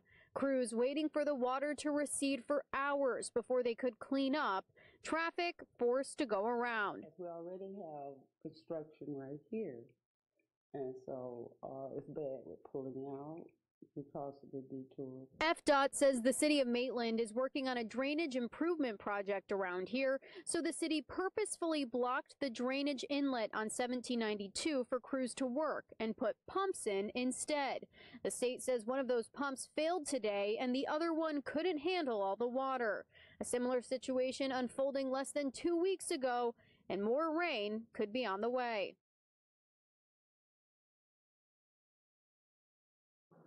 A lot of people are having the same symptoms, getting really sick and not really being able to get out of bed. Not much studying going on for some students at Western Connecticut State University as a virus spreads across its Midtown and West Side campuses.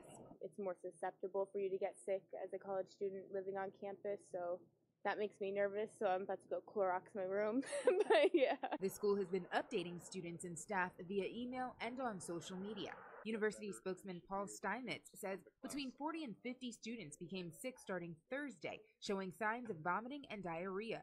It's not confirmed, but he says one possibility is the norovirus. The state asked all students who go to a doctor or an emergency room to ask for a test that would indicate whether it is norovirus or there's another test for a foodborne illness. The university, working with the State Department of Public Health and the local health department to monitor the virus. They've also brought in extra crews to sanitize both campuses. Everything from the doorknobs to the tabletops and the bathrooms and the cafeterias. Inside the Midtown cafeteria, staff are working extra hard to keep things safe and healthy. The Department of Music says many members of the orchestra are among those sickened by the virus. They were supposed to have a concert here at the Visual and Performing Arts Center Sunday, but that's been postponed until May. Catherine McConkey, an exchange student from Ireland who lives on the West Side campus, only has 1 month left in the U.S., and she's hoping she makes it without getting sick. Because I don't have like a doctor here, so I was worried in case I got sick and I didn't know where to go. Her friend Brianna Durante, on the other hand, feels good about the university's response. And they're also like cleaning the dorms and everything where students were affected, so they're really taking all the precautions that they can. She was somebody's daughter, might have been somebody's mother, sister, you know. This is just crazy. Neighbors around this East Side neighborhood are remembering a lost life.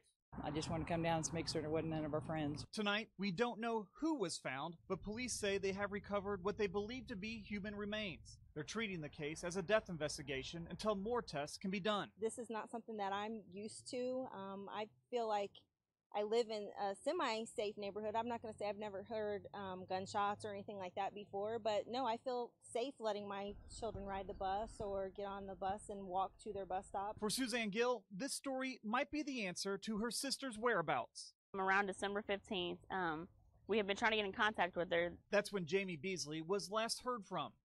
A makeshift memorial sits a short couple blocks away where Beasley was last seen. It scares me because it's so close to the house she went missing, and we've checked here several times. Many people have checked here. For now, the family continues to do what it's done for nearly 5 months. Wait, hoping for an answer to a difficult time. It's not easy to say that I want it to be her, because I want the peace. I want her laid to rest, if that is the case. Then at the same time, how can someone do that to anybody and leave them like that? And just to clarify on that story, that is an East Side, Indiana neighborhood where those human remains were found. So those are just some of the top stories that we've been tracking. Guys, some of our sister stations cover these things and we get access to them. We want to show you what some people are writing and talking about across the nation, across the world. Speaking of across the world, check this out, live video right now at Joint Base Andrews. French President Emmanuel Macron has landed at Joint Base Andrews and he'll be making his exit from his plane here. We'll turn up the volume for this little ceremony. He'll be meeting with the President and the First Lady here in the United States for this evening, and I believe we'll have some of that to stream for you on our live stream. And shortly after this, we're going to be showing you a special sort of midday White House press briefing. We have a bump shot up right now inside that White House press briefing room. Looks like they're about to get started coming up shortly. So for now, let's check into this Joint Base Andrews welcoming ceremony for President Macron.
Hello everyone.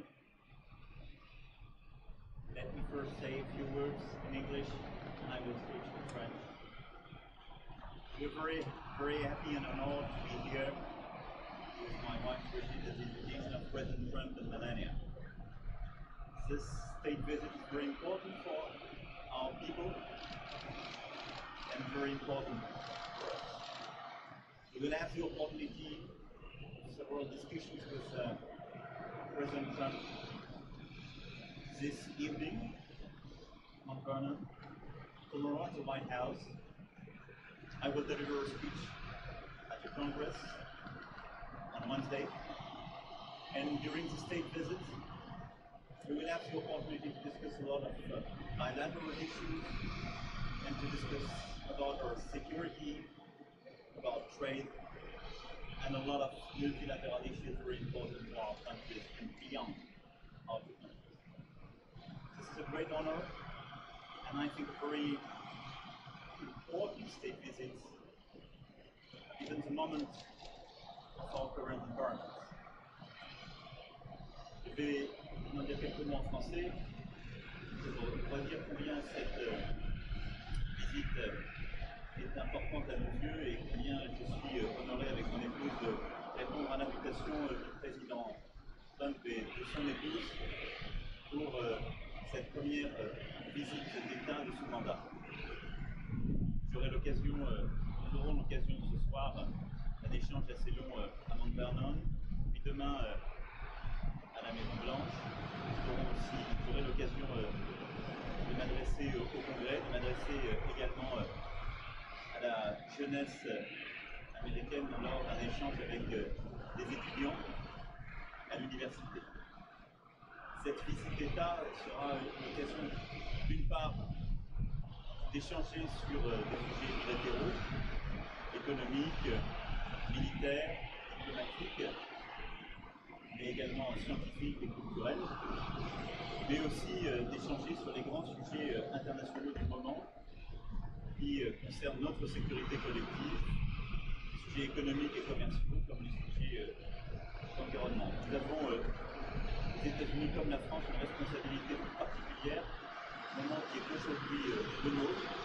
Nous sommes des garants du multilatéralisme contemporain. Je crois que nous avons, à travers ces échanges, beaucoup de décisions à prendre et à préparer. Cette visite est pour nous très importante, en particulier dans le contexte qui est le nôtre aujourd'hui, avec beaucoup d'incertitudes, beaucoup de troubles et parfois beaucoup de menaces. En tout cas, merci de cet honneur qui nous est fait. Merci de la part du peuple français. À bientôt.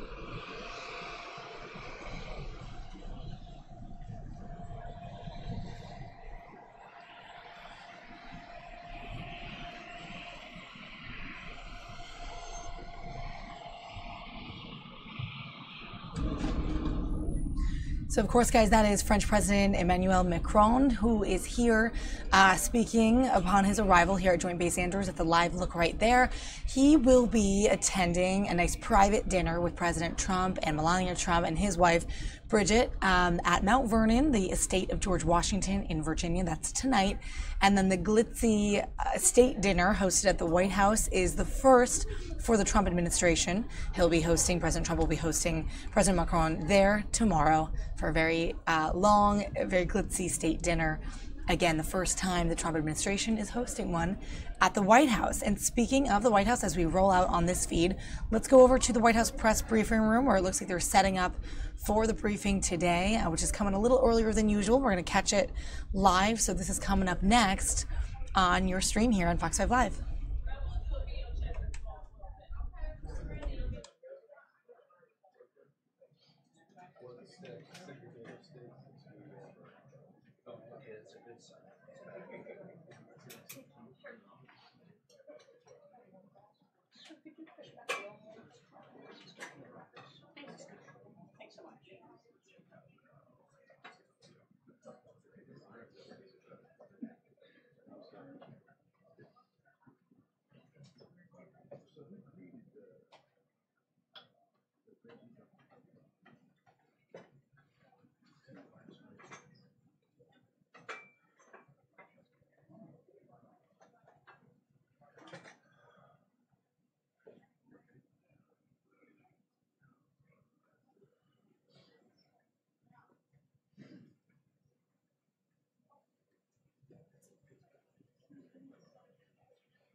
I got that before, no, but I'm saying history.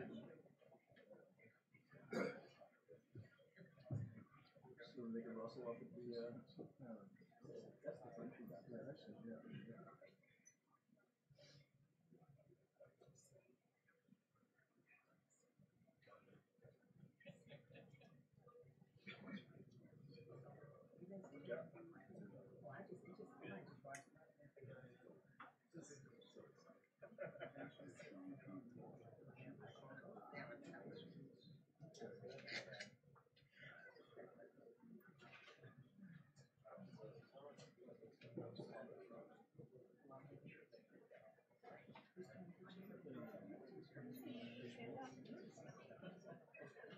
Yeah. Sure. You want me to stay up or just call? Okay.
Let me tell you guys, the White House press briefing is taking a little while to set up and start, so I wanted to show you this vision right here. This is the rare corpse flower. Yes, it has a name. They have named this particular flower Rosie, and it is about to bloom in the Tucson Botanical Garden. This is a live video of what it looks like over there. It's one of the world's largest and rarest flowers, and it blooms really only every 10 years or so.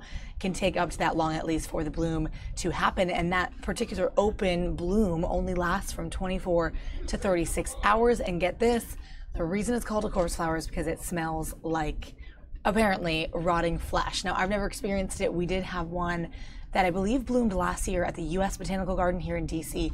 This one is all the way over in Arizona, but we're getting a live picture of it because we might catch it on camera opening up for about, like I said, about a day, 24 hours or so.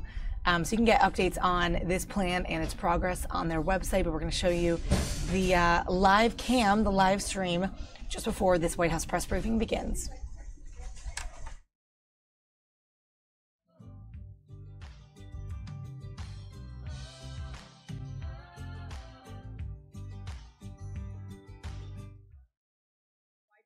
Beginning the first state visit for the Trump administration.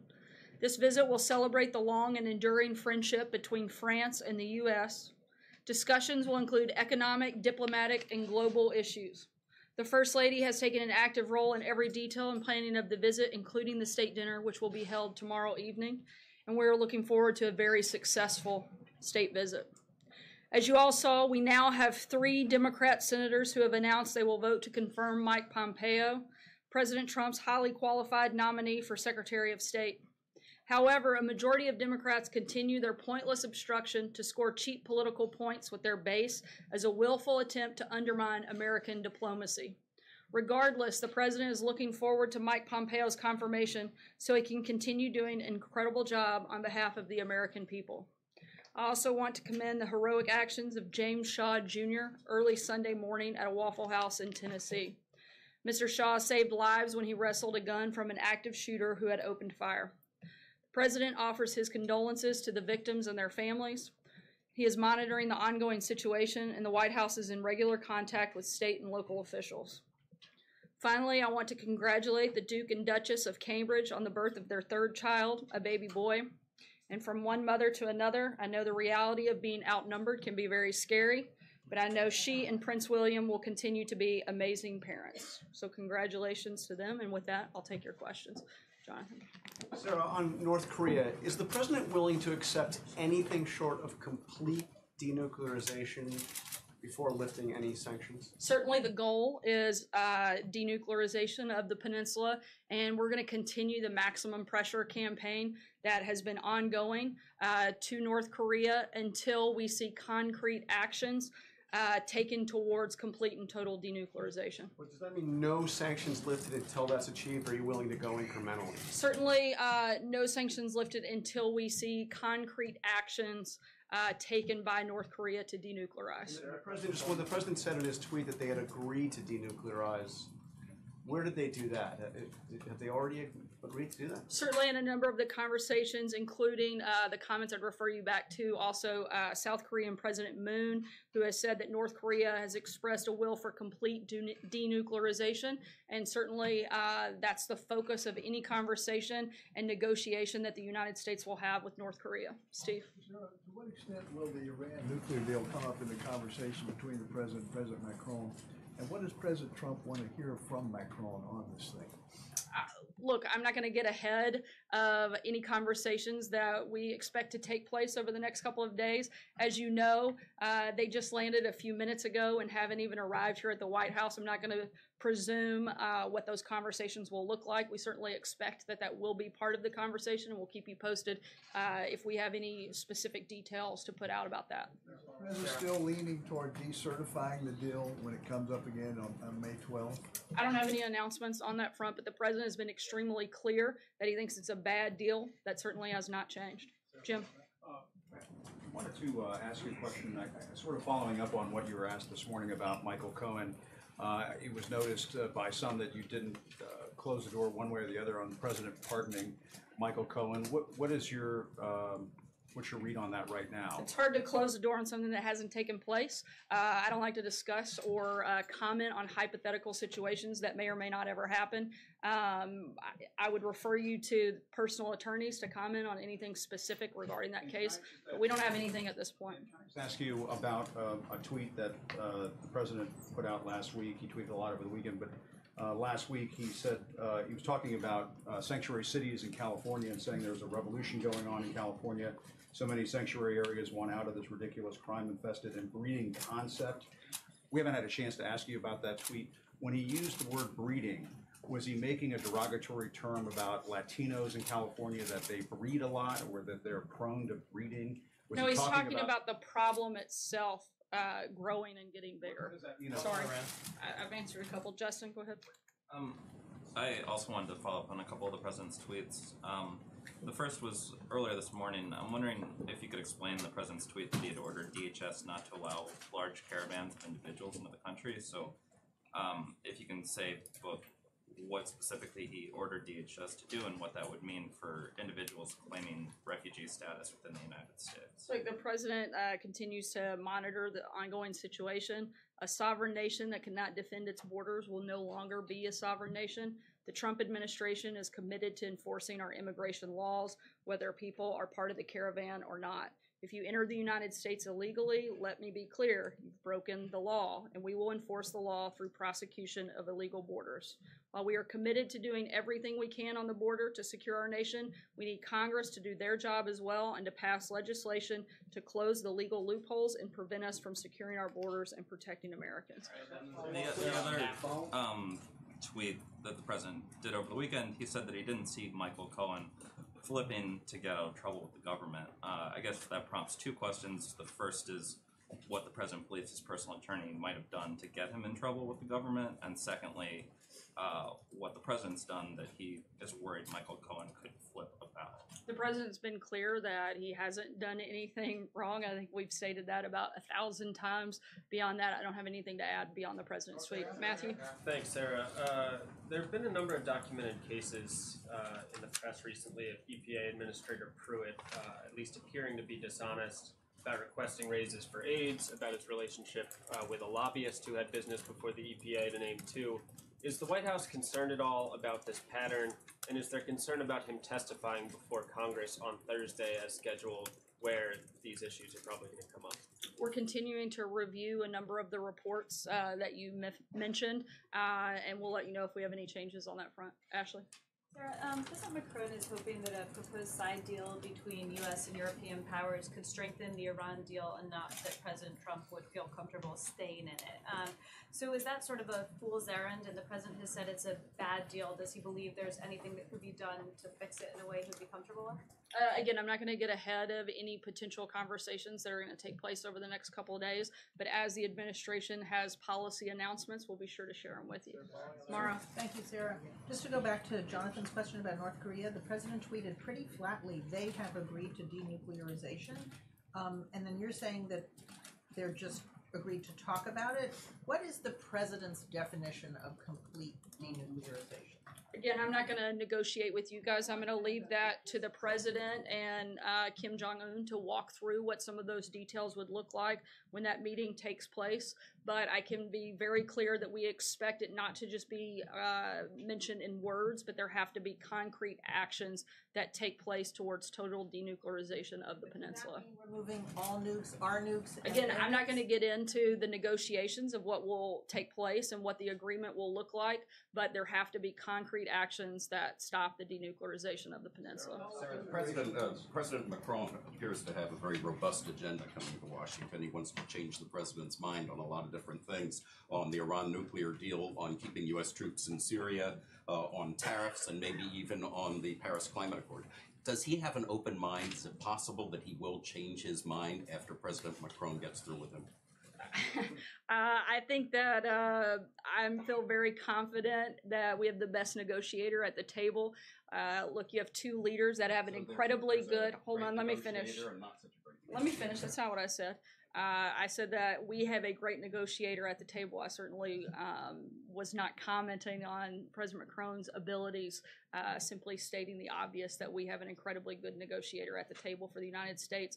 But what you do have are two leaders who have a great deal of respect for one another, who have a great friendship, certainly both have a great deal of interest in doing what is best for their country, but being able to have very open and candid conversations because of the relationship, not only that the leaders have built, but that has existed between the two countries long before either of these individuals arrived on the scene. And we're going to continue that relationship, but I think we can expect this to be a very productive and very positive state visit for both countries. Could the I said for president both change countries. his mind on some of Again, these I'm things? not going to get ahead of conversations that are going to take place, but as we have any policy announcements, I'm sure you guys will be the first to know. Again, the president wants to make good deals for this country, and if he feels like he can make a good deal that benefits this country, he's certainly going to engage in those conversations. Peter? Sarah, why should North Korea believe that the U.S. is an honest broker when the president has said publicly that he would like to get out of the deal the U.S. and others made with Iran? Look, the president's been clear from day one that he thinks that's a bad deal. I don't think any deal that he would sign and agree to he would consider a bad deal. The president wants to do what is in the best interest.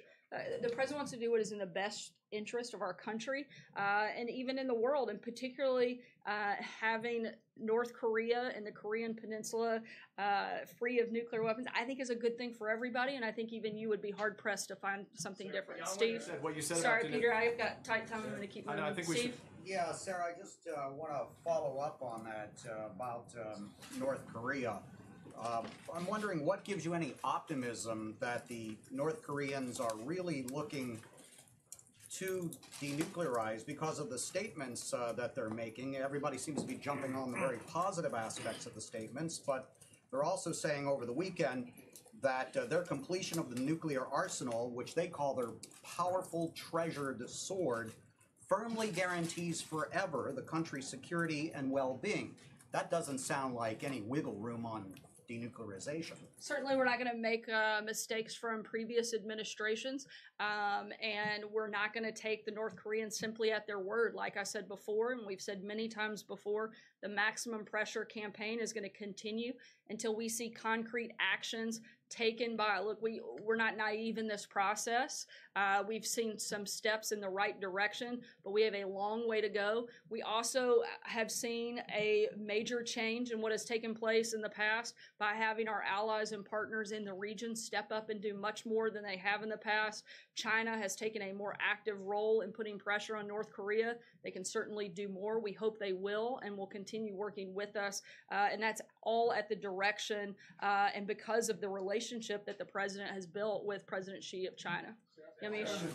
I have two quick questions. The first one is that the New York Times and others report that federal prosecutors have recommended charges against the New York police officer involved in Eric Garner's death. But the Justice Department has expressed some strong reservations. Where do things stand with the case of Eric Garner, and when does the Justice Department when are they going to make a decision about about the police officer and whether or not they're going to charge him? I don't have an administration update on that front, but would refer you to the Department of Justice to get further details, and I'll work on getting an update for you and let you know. Question I have is the president tweeted. Sure. Usually when we let one, it's kind of it's not exactly a secret, but yeah, I'd be happy to share that with everybody. The second question is the president tweeted James Comey illegally classified documents to press illegally leaked documents to press to generate a special counsel. Therefore, the special counsel was established based on an illegal act. Really, does everyone know what that means? What does the president think that means? And is he indicating that the special counsel should be fired because of the way that it was begun? As we've said many times before, we have no intention of firing the special counsel. We've been beyond cooperative with them. We're continuing to cooperate with them, turned over nearly over 1 million pages in documents to the special counsel and have been cooperative. Exactly what the president's been saying all along, that this was a false premise that this entire thing started on. We continue to repeat that we think that the idea that the Trump campaign was involved in any collusion with Russia is a total witch hunt. Our position on that has been very clear since the beginning of this process, and the president's echoing exactly what that position is. John? Thanks a lot, Sarah. Over the weekend, a fourth House Republican called for EPA Administrator Scott Pruitt to step down. He said he's the wrong fit for the EPA. What's your reaction to that?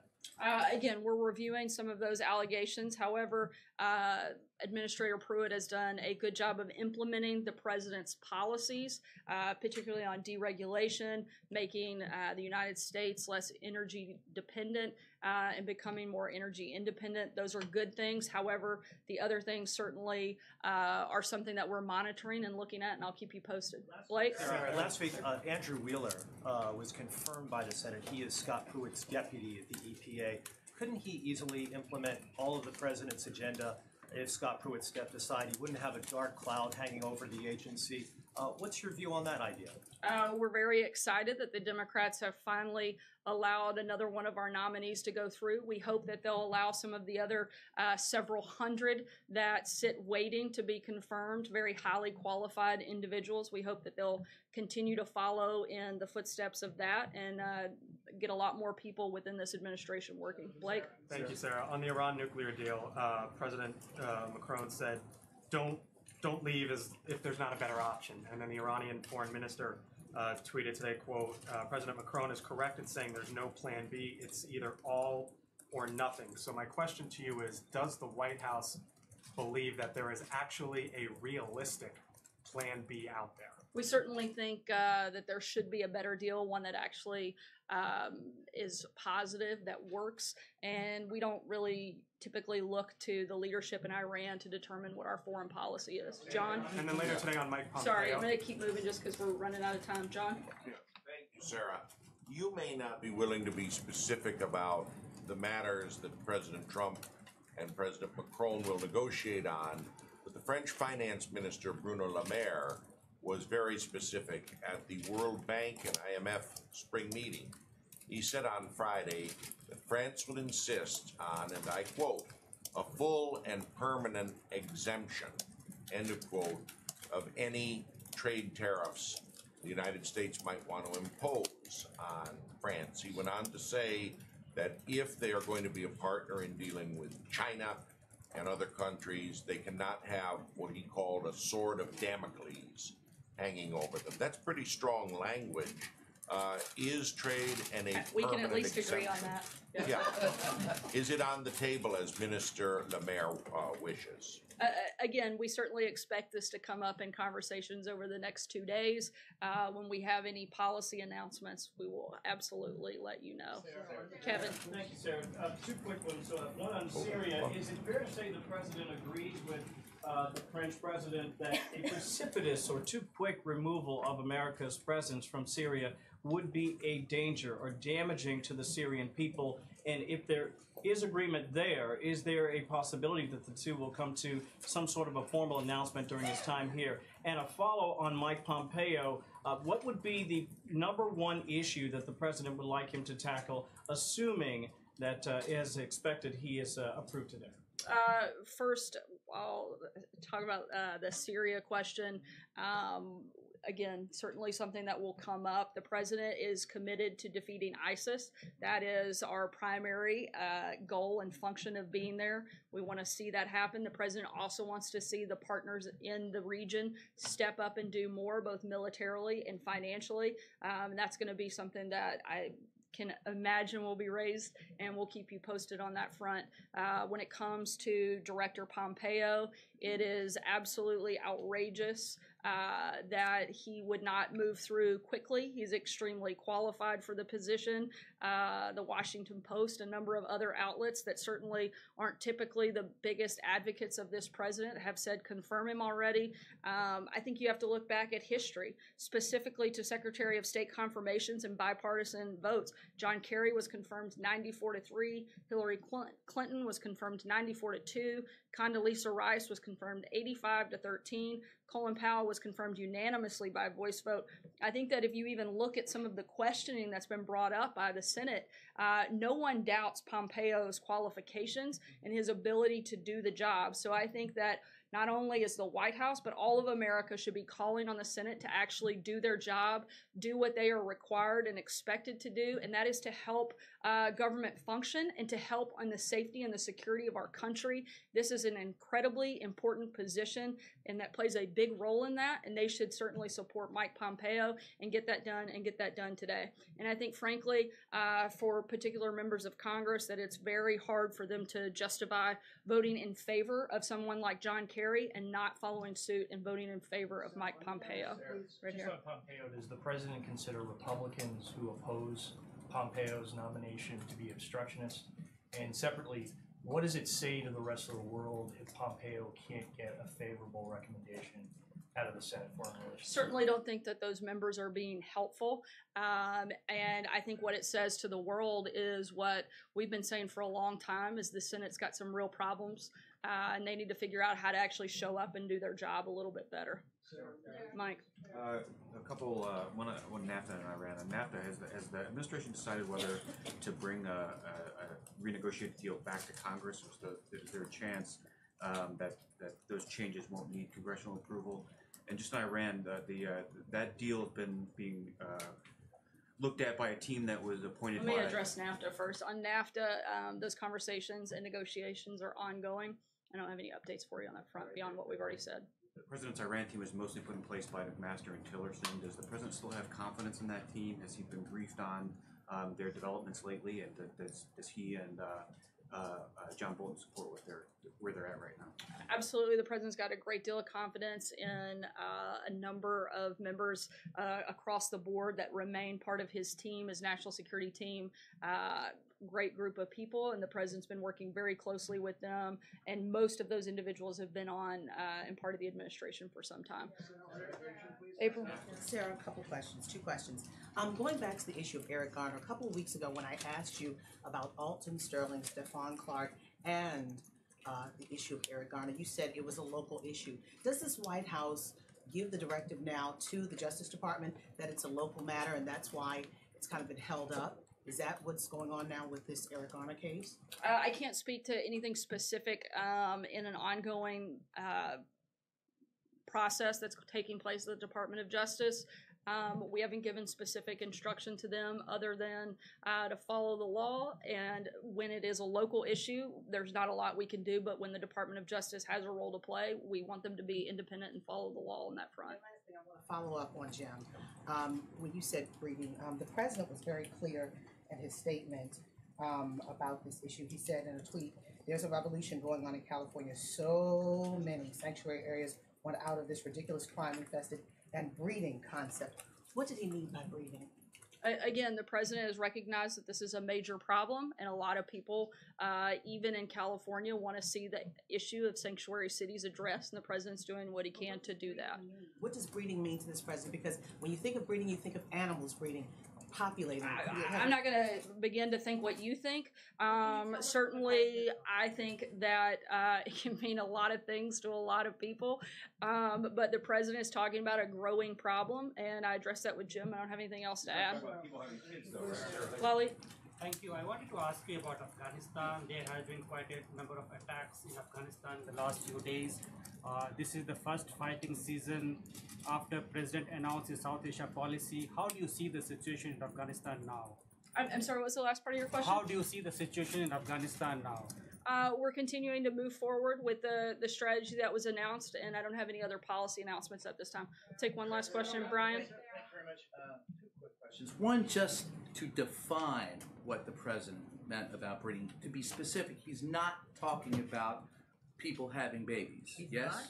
Not that I'm aware of. I'd have to ask him to dig into that deeper.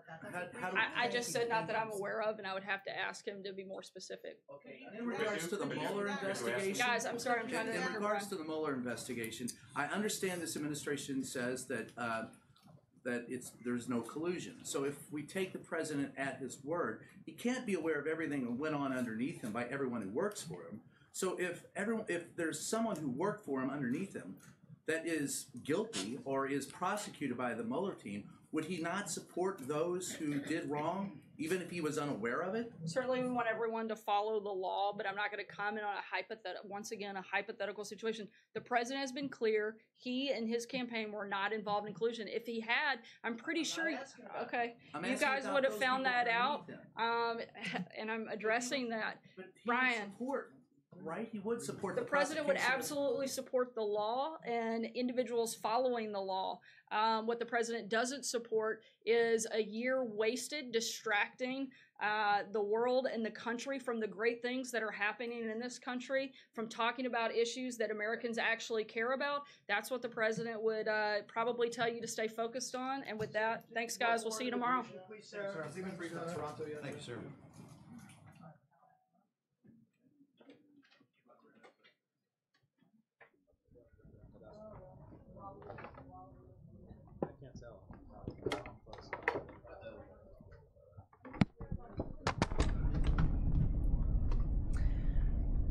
All right, guys, so the White House press briefing concluded there in the briefing room. Stay with us here on Fox 5 live here in the newsroom at Fox 5 DC. We're going to have continued coverage and streaming of other live events that are coming on into the afternoon. As you know, the president and Melania Trump are meeting with the French president, Macron, and his wife, and they'll be having a private dinner at the estate of George Washington at Mount Vernon in Virginia. So some events kind of coming into the later afternoon portion. We'll see what we can get on camera for you. But that's it for me, guys. Sam is coming up next. We're going to keep the stream running and bring you the latest from our newsroom here into the afternoon. We'll catch you tomorrow.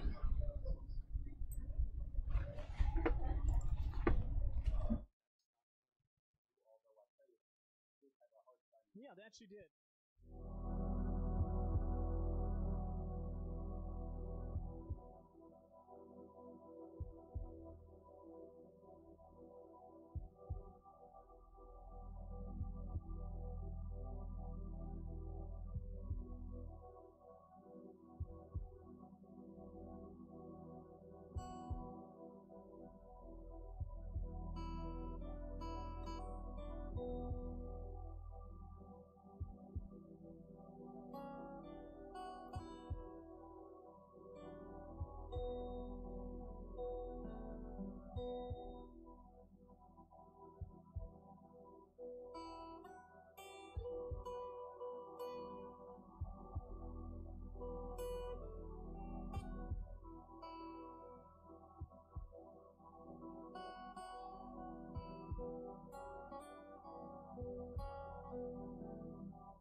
Hey, how are you guys doing?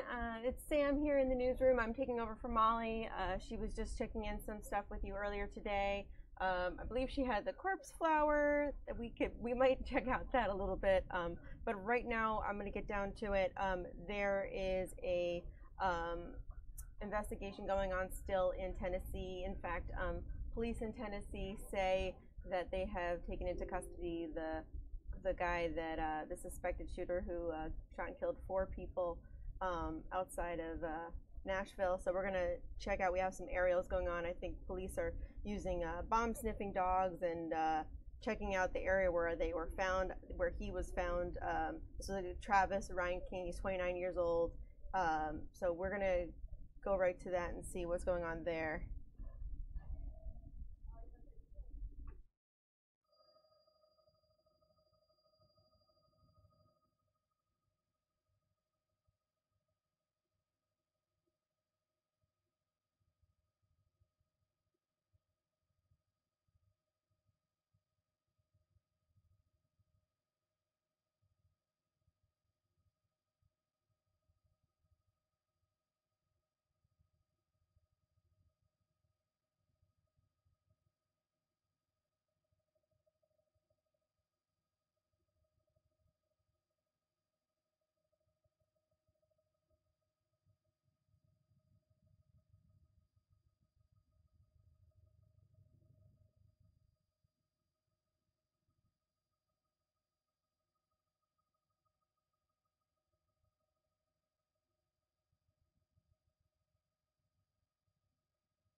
Sorry guys, just to switch it up a bit, they took the camera right from the aerial footage you saw. There was police investigating in a wooded area. This is in Tennessee.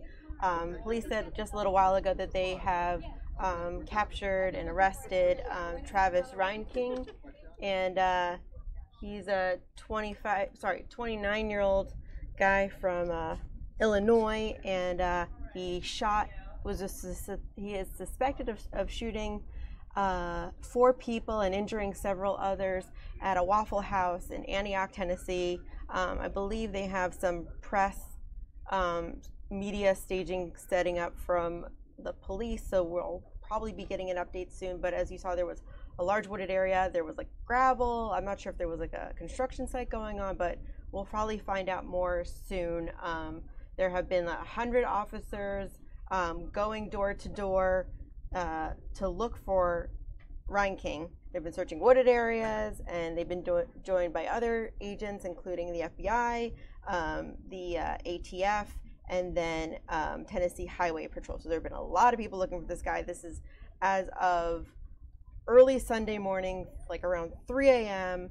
This guy came up and started opening fire at the Waffle House, but there was one other man, James Shaw, who was able to wrestle the gun that they had out of who we believe this is the suspect, Reinking's hands, and was able to stop him. So he's being credited with definitely saving a lot of people and preventing worse from happening. So they're going to be going to that very shortly. We're keeping an eye on that.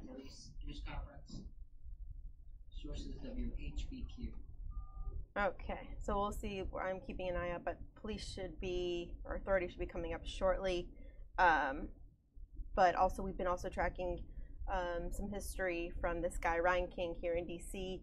In 2017, just less than a year ago, in July, he was arrested for trying to jump a barrier at the White House and reportedly wanted to talk to President Trump.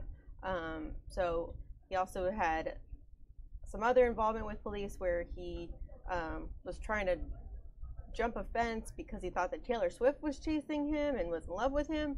So there have been a lot of different issues. We're not sure what the full story is on this guy, but he has some history with the authorities and has been involved with some other stuff before. There's also been some investigation about the gun that he had, which is a AR-15, which is one of these high-powered rifles that has been a popular choice for these mass shootings that we've been unfortunately seeing a lot these days. So there were about 20 people in the Waffle House at the time of the shooting, and then they included lots of different kinds of people. There were different races and ethnicities, and then 4 people who were killed were minorities, including 3 black people and 1 Hispanic person. They include Torian Sunderland, who was 29, Joe Perez from Nashville, and those are the 2 of the people that were identified as the victims. So we'll see what else police have to say. I'm curious to see where he was hiding and what comes next, if they have any more history about the suspect's background. There's another story that we're tracking today. There was reports of a van that ran into a crowd of people in Canada. So we're also checking to see, as I have my notes here, here we go. At least 8 people were hurt after a van drove into a crowd in Toronto, but we don't really have too much information right now on that. There was a police spokesman in Toronto, a spokeswoman, who said that the van jumped the curb and went onto, I guess, a sidewalk or a road area that was blocked off for pedestrians, but the reason isn't known. The incident occurred Monday, and this comes as cabinet members from the G7 countries were gathered in Toronto to discuss a range of international issues in the run-up to the G7 meeting near Quebec City in June. So there were some meetings going on. I don't know if there was anybody intended with that van strike or who was behind it, but we will also be checking in on that. Let's go into the meeting here. They should be talking soon.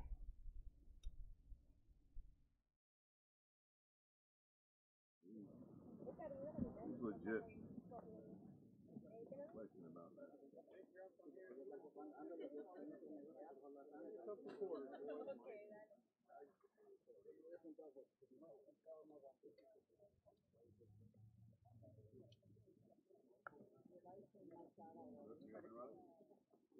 Cappy, you rolling? Here he comes.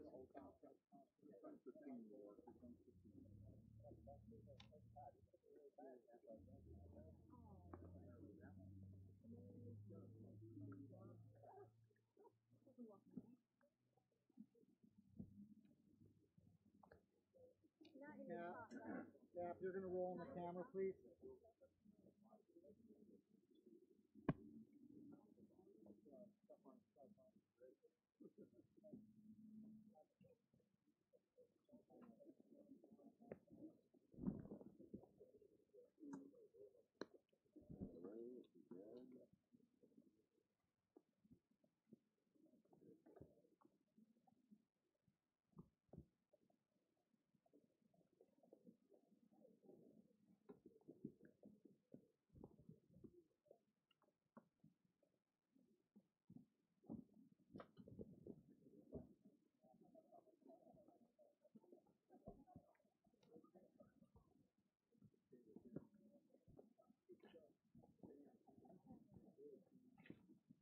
Everybody ready? All right. At 1:07 this afternoon, make sure that everybody up here.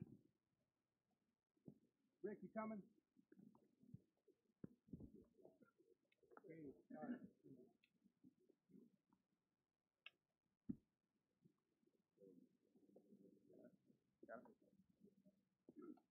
At 1:07 this afternoon, Travis Reinking was taken into custody in a wooded area near here by members of the Police Department's Specialized Investigations Division's Narcotics Unit.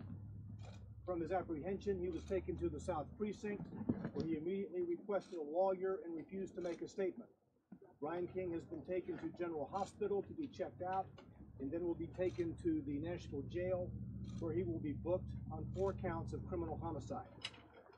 Again, the apprehension team consisted of members from the Police Department's Specialized Investigations Division's Narcotics Unit. Almost all of those persons are undercover. Their supervisor is Lieutenant Carlos Lara. Lieutenant Lara was there at the apprehension scene. He'll describe to you what happened. After Lieutenant Lara speaks, we'll hear from Mayor David Briley and Chief Anderson, and then take your questions after everyone has spoken. Lieutenant Lara. Good afternoon. I want to start off by saying great job by everyone, all the different units and agencies that assisted. So this all began today. We had our unit, narcotics unit, was working, doing, finding any or investigating any calls on suspected identification of this person. Dispatchers Megan Barr and Christy Simmons from ECC were contacting me directly, and our team was in charge of investigating any of these sightings. During one of the calls, we had a call for at 5000 Mountain Springs Drive, and what the call was, there was a person who was matching the description of the suspect who was going through a construction site right behind the apartment complex and into the wooded area. Our detectives, all 3 of our units, narcotics section, the narcotics unit, the interdiction unit, and the major case task force all responded to the scene. When they got to the scene, there were several workers from the TVA, construction workers on the TVA, that were pointing us, saying the person went through the woods. The detectives then as well as the sergeants, all went up to the wooded area and saw a pathway in the woods. They start to walk the path, and as they went through the wooded area, they spread out, and some went one direction, some went the other. As they're walking through the woods, one of our detectives, Kyle Williams, noticed a suspect in front of him. As he was walking forward, the suspect turned around, and Detective Williams saw his face and realized that is the suspect we were looking for. At that point, Detective Williams drew down on the suspect. The suspect proned out. He told him to get on the ground. He got on the ground immediately, proned himself out. Other detectives came and assisted, put him into custody, and put him in cuffs. At that point, detectives went and cut off. He had a backpack on. The description that we had received was a maroon shirt, dark jeans, and a backpack, which is exactly what he had on. He had a maroon shirt, dark jeans, and a backpack. Once he was in custody, the detectives went, cut off the backpack off of him because he was in cuffs. When they looked into the backpack, they saw a silver Kimber semi-automatic weapon with .45 caliber ammunition, a flashlight, and a holster on his person. During the search incident to arrest, they looked in his back pocket, and in his back pocket he had a wallet, and in that wallet he had a Colorado ID that had his information on there, and which is how we were able to identify him. Mayor David Briley. Good afternoon. First, I'd like to say thanks to the community, to the citizens of Nashville. A tip from the community is what led to the arrest today, and their being vigilant was really an important part of what happened today. I'd like to thank the Metropolitan Police Department and Chief Anderson for all their work over the last 36 hours. They've been relentless in searching for the shooter, and the conditions have been quite bad for the last 36 hours, so it was tough work, and I want to thank them personally on behalf of all of the citizens of Nashville for everything that they did. Yesterday was a horrible day for the city of Nashville. It brought home a real tragedy to this community. Today is a day where we can start to move on as a community, I hope, but I hope everybody will share a commitment that I have to help the families who lost their loved ones and who are still suffering in the hospital right now. We're going to have to gather around them and help lift them up over the coming weeks. Obviously, a tragedy, put an end to part of it today, and we need to move on as a community and do what we can to curb this violence in the future. Chief Steve Anderson. Certainly this apprehension was the result of teamwork throughout the Metropolitan Nashville Police Department. Almost all of our components were involved. The SWAT team, K9 flight, on and on. We had the majority of our detectives out here in undercover cars. And certainly it's a teamwork effort in terms of our support from our federal and state partners. Department of Homeland Safety and Homeland Security had a team of state troopers out here. The FBI had an enormous amount of resources. They had actually started several teams from Washington to assist us in this search. The ATF and the Secret Service likewise. And it's a community effort. This would not have been accomplished without the cooperation of the community, and it was the citizens' tip that led to this apprehension. And the businesses that have supported us bringing food out here to feed the officers who were out there in the rain, the cold, and the dark. So I applaud everybody that's been involved. And again, it was a team effort that made this possible. Lieutenant, Mr. Gavin or Commissioner Perky, Matt. Assistant Special Agent in Charge, Matt Espenshade from the FBI. Spell that. ESPENSHADE. I'd just like to thank all the entities involved for this. It was great teamwork in coming together. I'm glad we came to a quick resolution. I'd just like to thank the community as well, because there's a challenge that we still have in front of us, and that is to not forget the victims. We take very seriously our victim witness services, so those will really come into effect at this point, providing counseling services to those who were hurt and to the families who live on. So thank you for your time. David Perky, Commissioner of Safety and Homeland Security from the state of Tennessee. I was telling the chief just before we walked up here, justice is relentless when it involves the partnerships that we have on the federal, state, and local level, especially when it's working with the citizens. And as a former mayor myself for many years, I understand what it takes for justice to prevail, and you have seen that happen today. So congratulations to all of our partners. The Department of Safety and Homeland Security was glad to be one of those. But this is a good day. Thank you. Special Agent in Charge from the ATF. Good afternoon. Yesterday was a very tragic day in this community. Our law enforcement partners came together. We were determined to be relentless to bring this young man to justice. We worked very well together. and today is a day that we can begin to heal as a community. Thank you for your support. Questions, please say who you want to ask the question of. Mark Strassman, CBS News. Lieutenant, could I remember a second? Let's go back to the moment of capture if we can for a second. So, what was his demeanor? Did he have anything to say? Did he resist arrest? I wasn't actually not at the location. I was getting information relayed. There was a little bit of miscommunication at one point, but from what I understand, as soon as the detective saw him, there was really no communication other than, the detective drawing down on him, and he got on the ground and proned out and was taken into custody. Did not try to resist? Not at all. Not that I know, sir. Did he make any statement, Lieutenant? Not that I know, sir. Did he show any remorse? At this point, I wasn't there, so I can't say.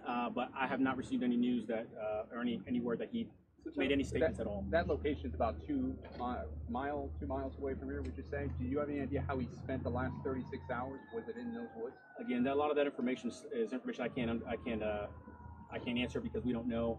We believe that he's possibly stayed in that same area, but again, 5,000 Mountain Springs is not far from here. It's behind where he lived, so who knows? We won't know until the investigation continues. He was clearly able to get some material, was he not? He was able to get a backpack. He was able to get his gun. He was able to get a shirt. Yes, when he was caught, he did have a maroon shirt, dark jeans, and a black backpack with, again, a silver Kimbrough semi-automatic weapon, flashlight, a holster, and some 45 cal ammunition, and that's all we have at this point. Now, originally, there was 2 guns that were reported missing. One of them was found on him. Where was that 4th gun? I'm sorry.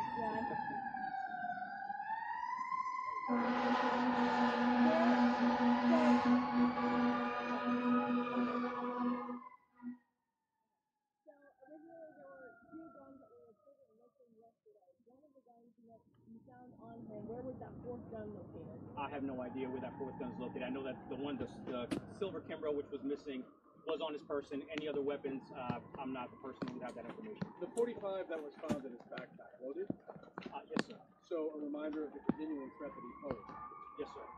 How much time passed from the call that came out from the community member at the construction site to when he was actually? I would say as soon as the dispatcher, I wasn't sure if it was Megan Barr, Krista Simmons, contacted me directly by phone, we got the information, and then our detectives were actually assisting on another location that they were searching. We pulled them just due to the fact that this location was behind Cane Ridge Elementary School. We wanted to make sure that it was clean, it was a priority. We pulled some of those detectives, 3 of our sergeants and all of our units went to that location, and at that point, I would say probably about 10 minutes tops between the time that we received it and the time that the guys were dispatched out there. Ariel Rush of ABC. Can we speak to the FBI?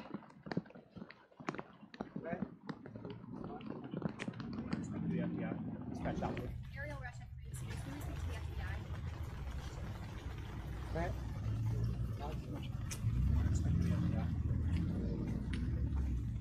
Yes, ma'am. Sir, how concerned are you that Travis Reinking was able to slip through the cracks? Are you staying from the time yesterday of the shooting until now, or? How concerned are you that Travis Reinking has a past mental health history and he also has had many run-ins with law enforcement, including the Secret Service? The FBI is aware of him. How concerned are you that he slipped through the cracks? Okay. I can tell you from our perspective, after the incident at the White House and the assessment that happened in the Springfield office, that every federal resource was brought to bear, and that we were able to effectively neutralize what we felt was the threat at the time by ensuring that he did not have the ability to purchase or own weapons, and that those weapons were taken. How was he able to get that gun back? That I would have to refer you to the Illinois State Police or the Sheriff's Office there in Illinois. Should his father connection he might have had with sovereign citizen?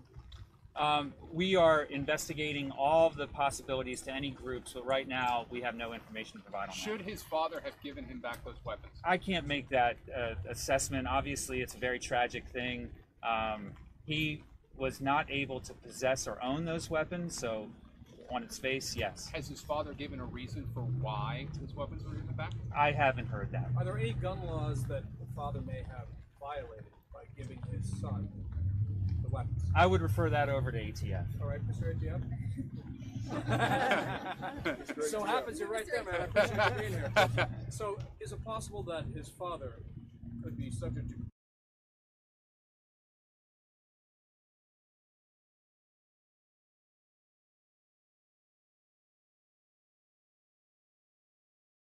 Sorry about that, guys. One moment.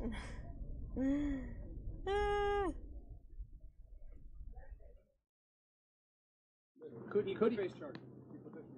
Reinking, was he supposed to have guns here in Tennessee? State law is obviously different, but even though his guns were taken away in Illinois, should he have had weapons in Tennessee? He should not have had weapons, correct. In Tennessee. In Tennessee. So he was legally stripped of his ability to purchase or possess weapons? Well, that actually goes back to the FBI. They control the mix system, not API. Okay. Lieutenant Laura, if I could ask you a question. Lieutenant who? Lieutenant Laura. Yes, sir. Give us an idea of how this man was able to survive and escape your dragnet. What do you think that he was able to do to avoid? I have to say that I don't know. We don't have that information. I wasn't involved in a lot of the planning and a lot of the search. I had a specific job, and our unit had a specific job. So there's a lot of things that we have to take into account that I don't know of. So all I know is that when we caught him, he was at 5,000 Mountain Springs in that area. There's a good chance he'd been there since this occurred, but that's information I just can't give you. Did you get a chance to look at him? What did he look like? What was his physical condition, sir? I was not able to be over there, but he looked like, again, he looked like he was tired from what I was told. Wanted to give up? That area before, in that, have you all searched that area before? That specific area in those woods, I don't believe, at least during the time that I was working and our guys were there, we didn't check that area that I know of. I know that today was the first time we actually had that call to that wooded area behind that construction site behind 5,000 Mountain. That's where he lived, right? Is there anything else that you're looking for? Any, like for that fourth phantom gun or anything else that you guys are looking for? You probably want to refer to the other investigators involved. That's something that I wasn't involved in. So. You said that you didn't necessarily canvass the area where he was apprehended, but that is the area right behind his apartment complex. That gives some concern to the residents there. I did not personally. I know that there was several other units that were involved. I was not personally, and none of my unit was involved in that canvassing that I know. I know that there was several units and agencies that were involved assisting. Absolutely, I know that at one point we were hearing that just about every apartment complex out here was doors being knocked on and areas being searched. But I know that, again, that area, when this tip came in, as soon as it came in, we responded to make sure that we were able to verify if the tip was accurate or not. Are you confident that he was acting alone? I don't have that information. Again, that's something you're going to have to refer to somebody else. The gentleman from the FBI. From them, Lieutenant, when they came upon him there in the woods, how far back was he? Did he try running? Did they have to chase him? From what I was told from the detectives that apprehended him, he did not try to run. As soon as the detective saw him, he pulled out his weapon and told him to get on the ground, and immediately, from what I understand, he got on the ground, proned out. Other detectives went, helped cuff him, search him. They found in his back pocket his ID, and then they cut off his backpack and found the weapon. Can we speak to the gentleman from the FBI? There right now. We have a crew. Last question. We have a crew over where he was captured right at this moment, and it appears that law enforcement is pulling out bags of evidence. Can you talk about it all, what they have gathered so far? I personally don't know. That may be something you want to refer to Mr. Aaron. Yeah, we'll talk about that when the article searches are done in the woods. Let me say that this area, as you all know, was the subject of extensive searching yesterday. That's where the last sighting was, around 8:30 Sunday morning. There were police dogs, there were officers. That area was widely searched on yesterday. How long he'd been there, where, the report from the citizen initially yesterday was he was shirtless. Today he's wearing a red shirt. So we have a myriad of questions for him, but as I said at the beginning, he, when he arrived at the South Precinct, asked for a lawyer and refused to answer any questions. Sir, thank you all.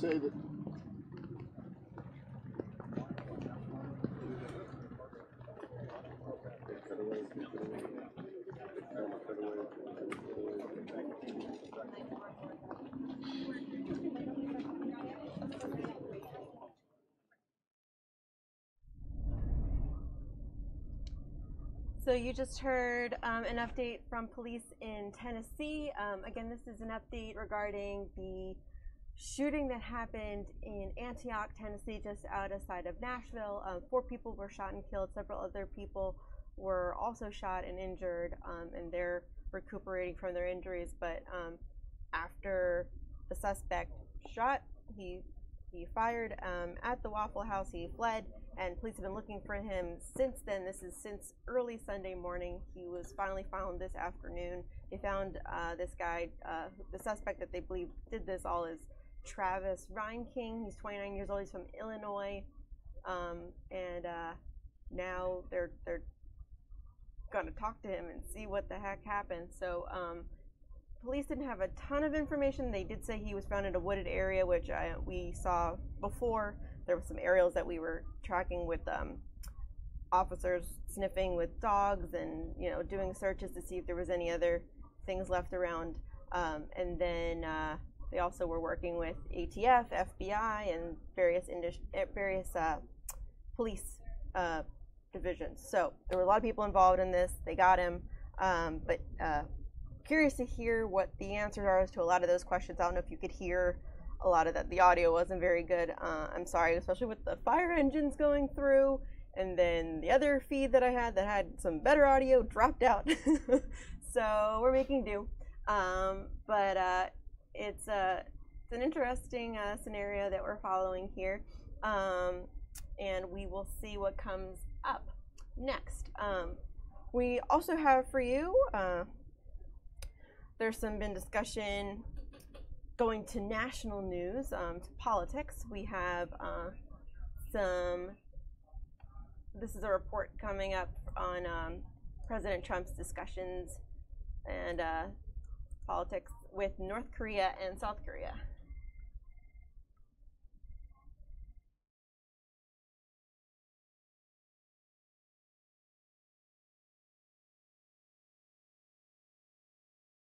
The U.S. and North Korea inching closer to the first ever summit between an American president and a North Korean leader.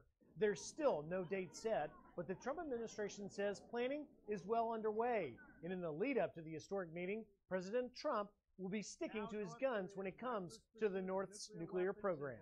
Certainly the focus of this conversation has to be denuclearization. That's the ultimate goal. And until then, we're going to continue the maximum pressure campaign.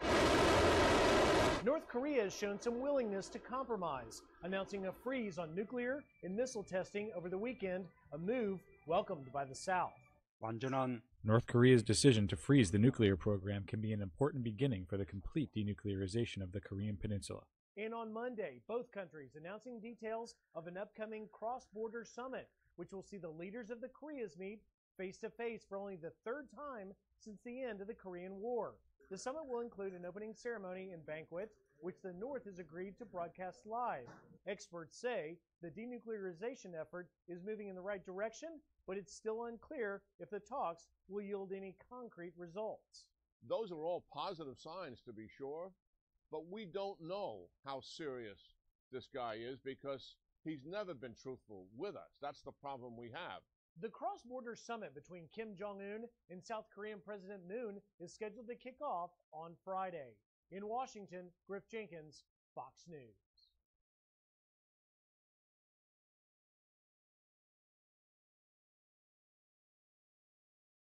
Can't hear me. Hello. That was a report from Fox News. Sorry, we are still trying to figure out what's going on with North Korea, between South Korea and President Trump, and DC politics here. Kim Jong-un said he's going to meet the South Korean President Moon Jae-in on Friday, and there's going to be, we're not sure what's going to happen from that meeting, but Kim Jong-un apparently agreed to stop testing missiles and having airstrikes at South Korea. So there was some discussion of that, so we're making progress. The president had tweeted earlier on Saturday, or I'm sorry, it was on Sunday. The president tweeted that that North Korea has agreed to denuclearize. That's a hard word to say, but it's not true. But they are in talks to see what can be done. In fact, South Korea just today, or I guess last night, turned off their loud blaring music. They were pumping loud K-pop music and different sounds into North Korea, which I guess was ticking them off a lot. So hopefully with the end of that, that's a step forward. It's a definitely very complicated situation. We we are also going to check in, and we have a shot here that I can bring to you from Toronto. Again, there was a van that struck at least 8 people in Toronto. We're not sure about the extent of their injuries, but a white van hit a crowd. It apparently jumped a curb and struck some people. And this is just ahead of cabinet ministers from the G7 countries gathering. They're going to discuss a range of international issues. This is leading up to the meeting near Quebec City, also in Toronto in June. So let's check in and see what's going on there.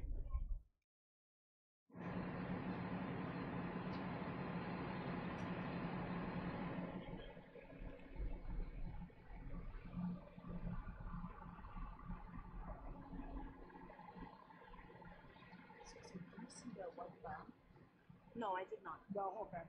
Did you see what happened? No, I just came here.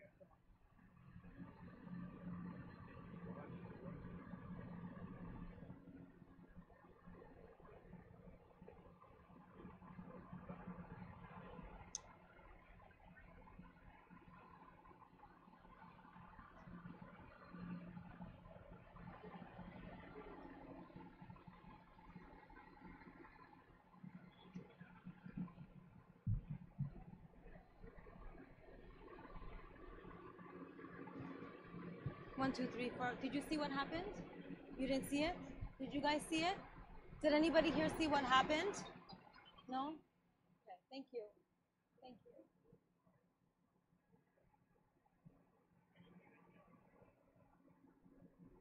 Did anybody in this corner see what happened?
you, okay, I'm just, this person right next to me just asked me, I'm just live on the air right now. He asked me if I was looking for a witness. I said yes. What were you saying?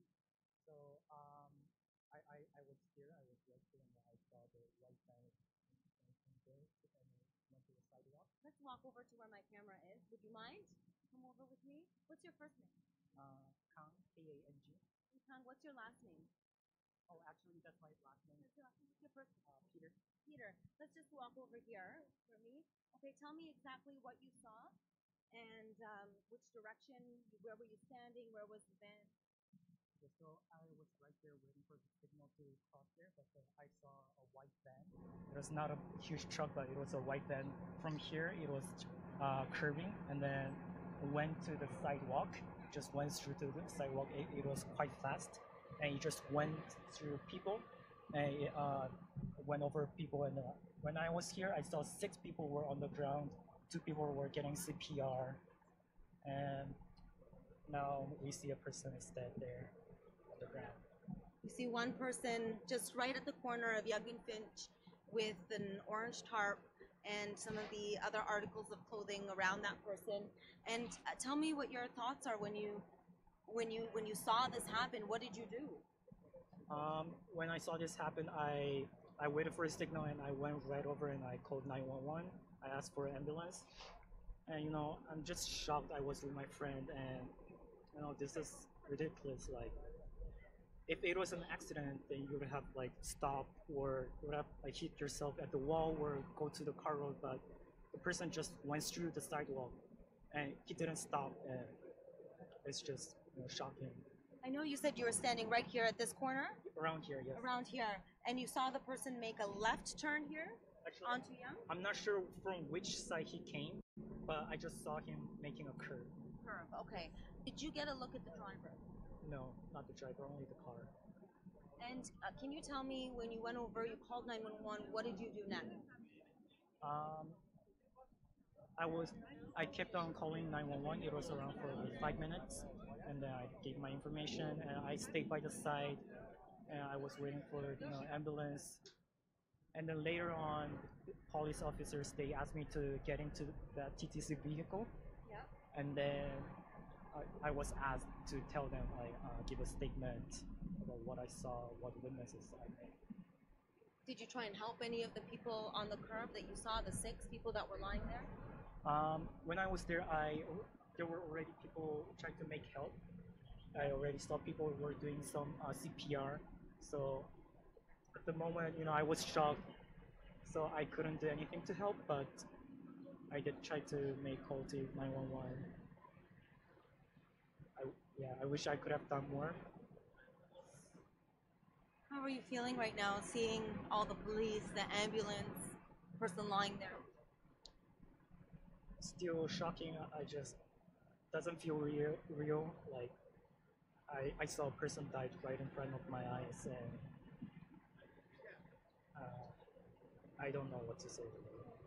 Can you tell me the ages around, what would you think the ages, and who the victims were? To me, the victims, they look young, not like teenagers, but I would say around 20 to 30s.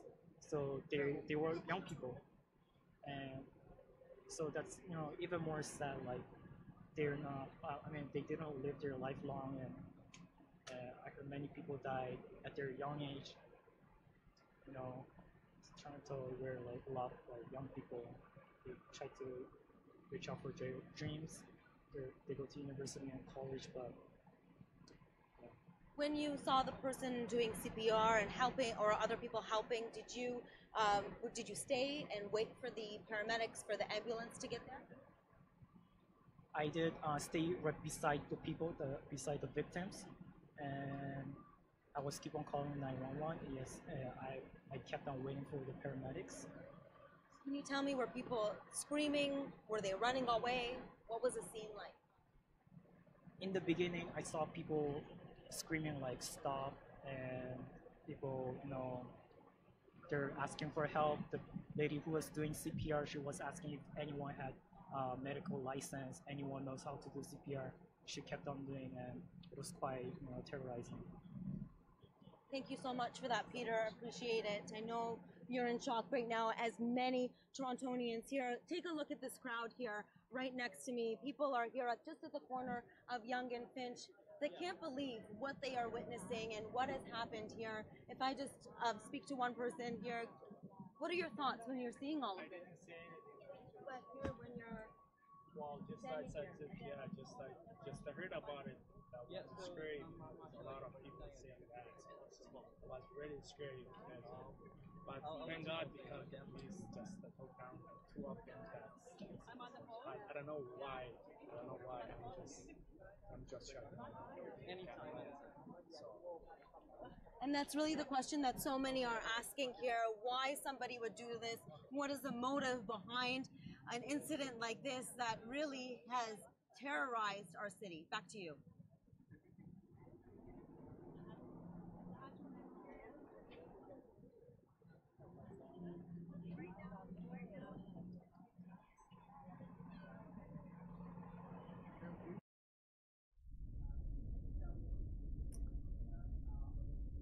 All right, I think that's all we have time for today. Thank you for watching.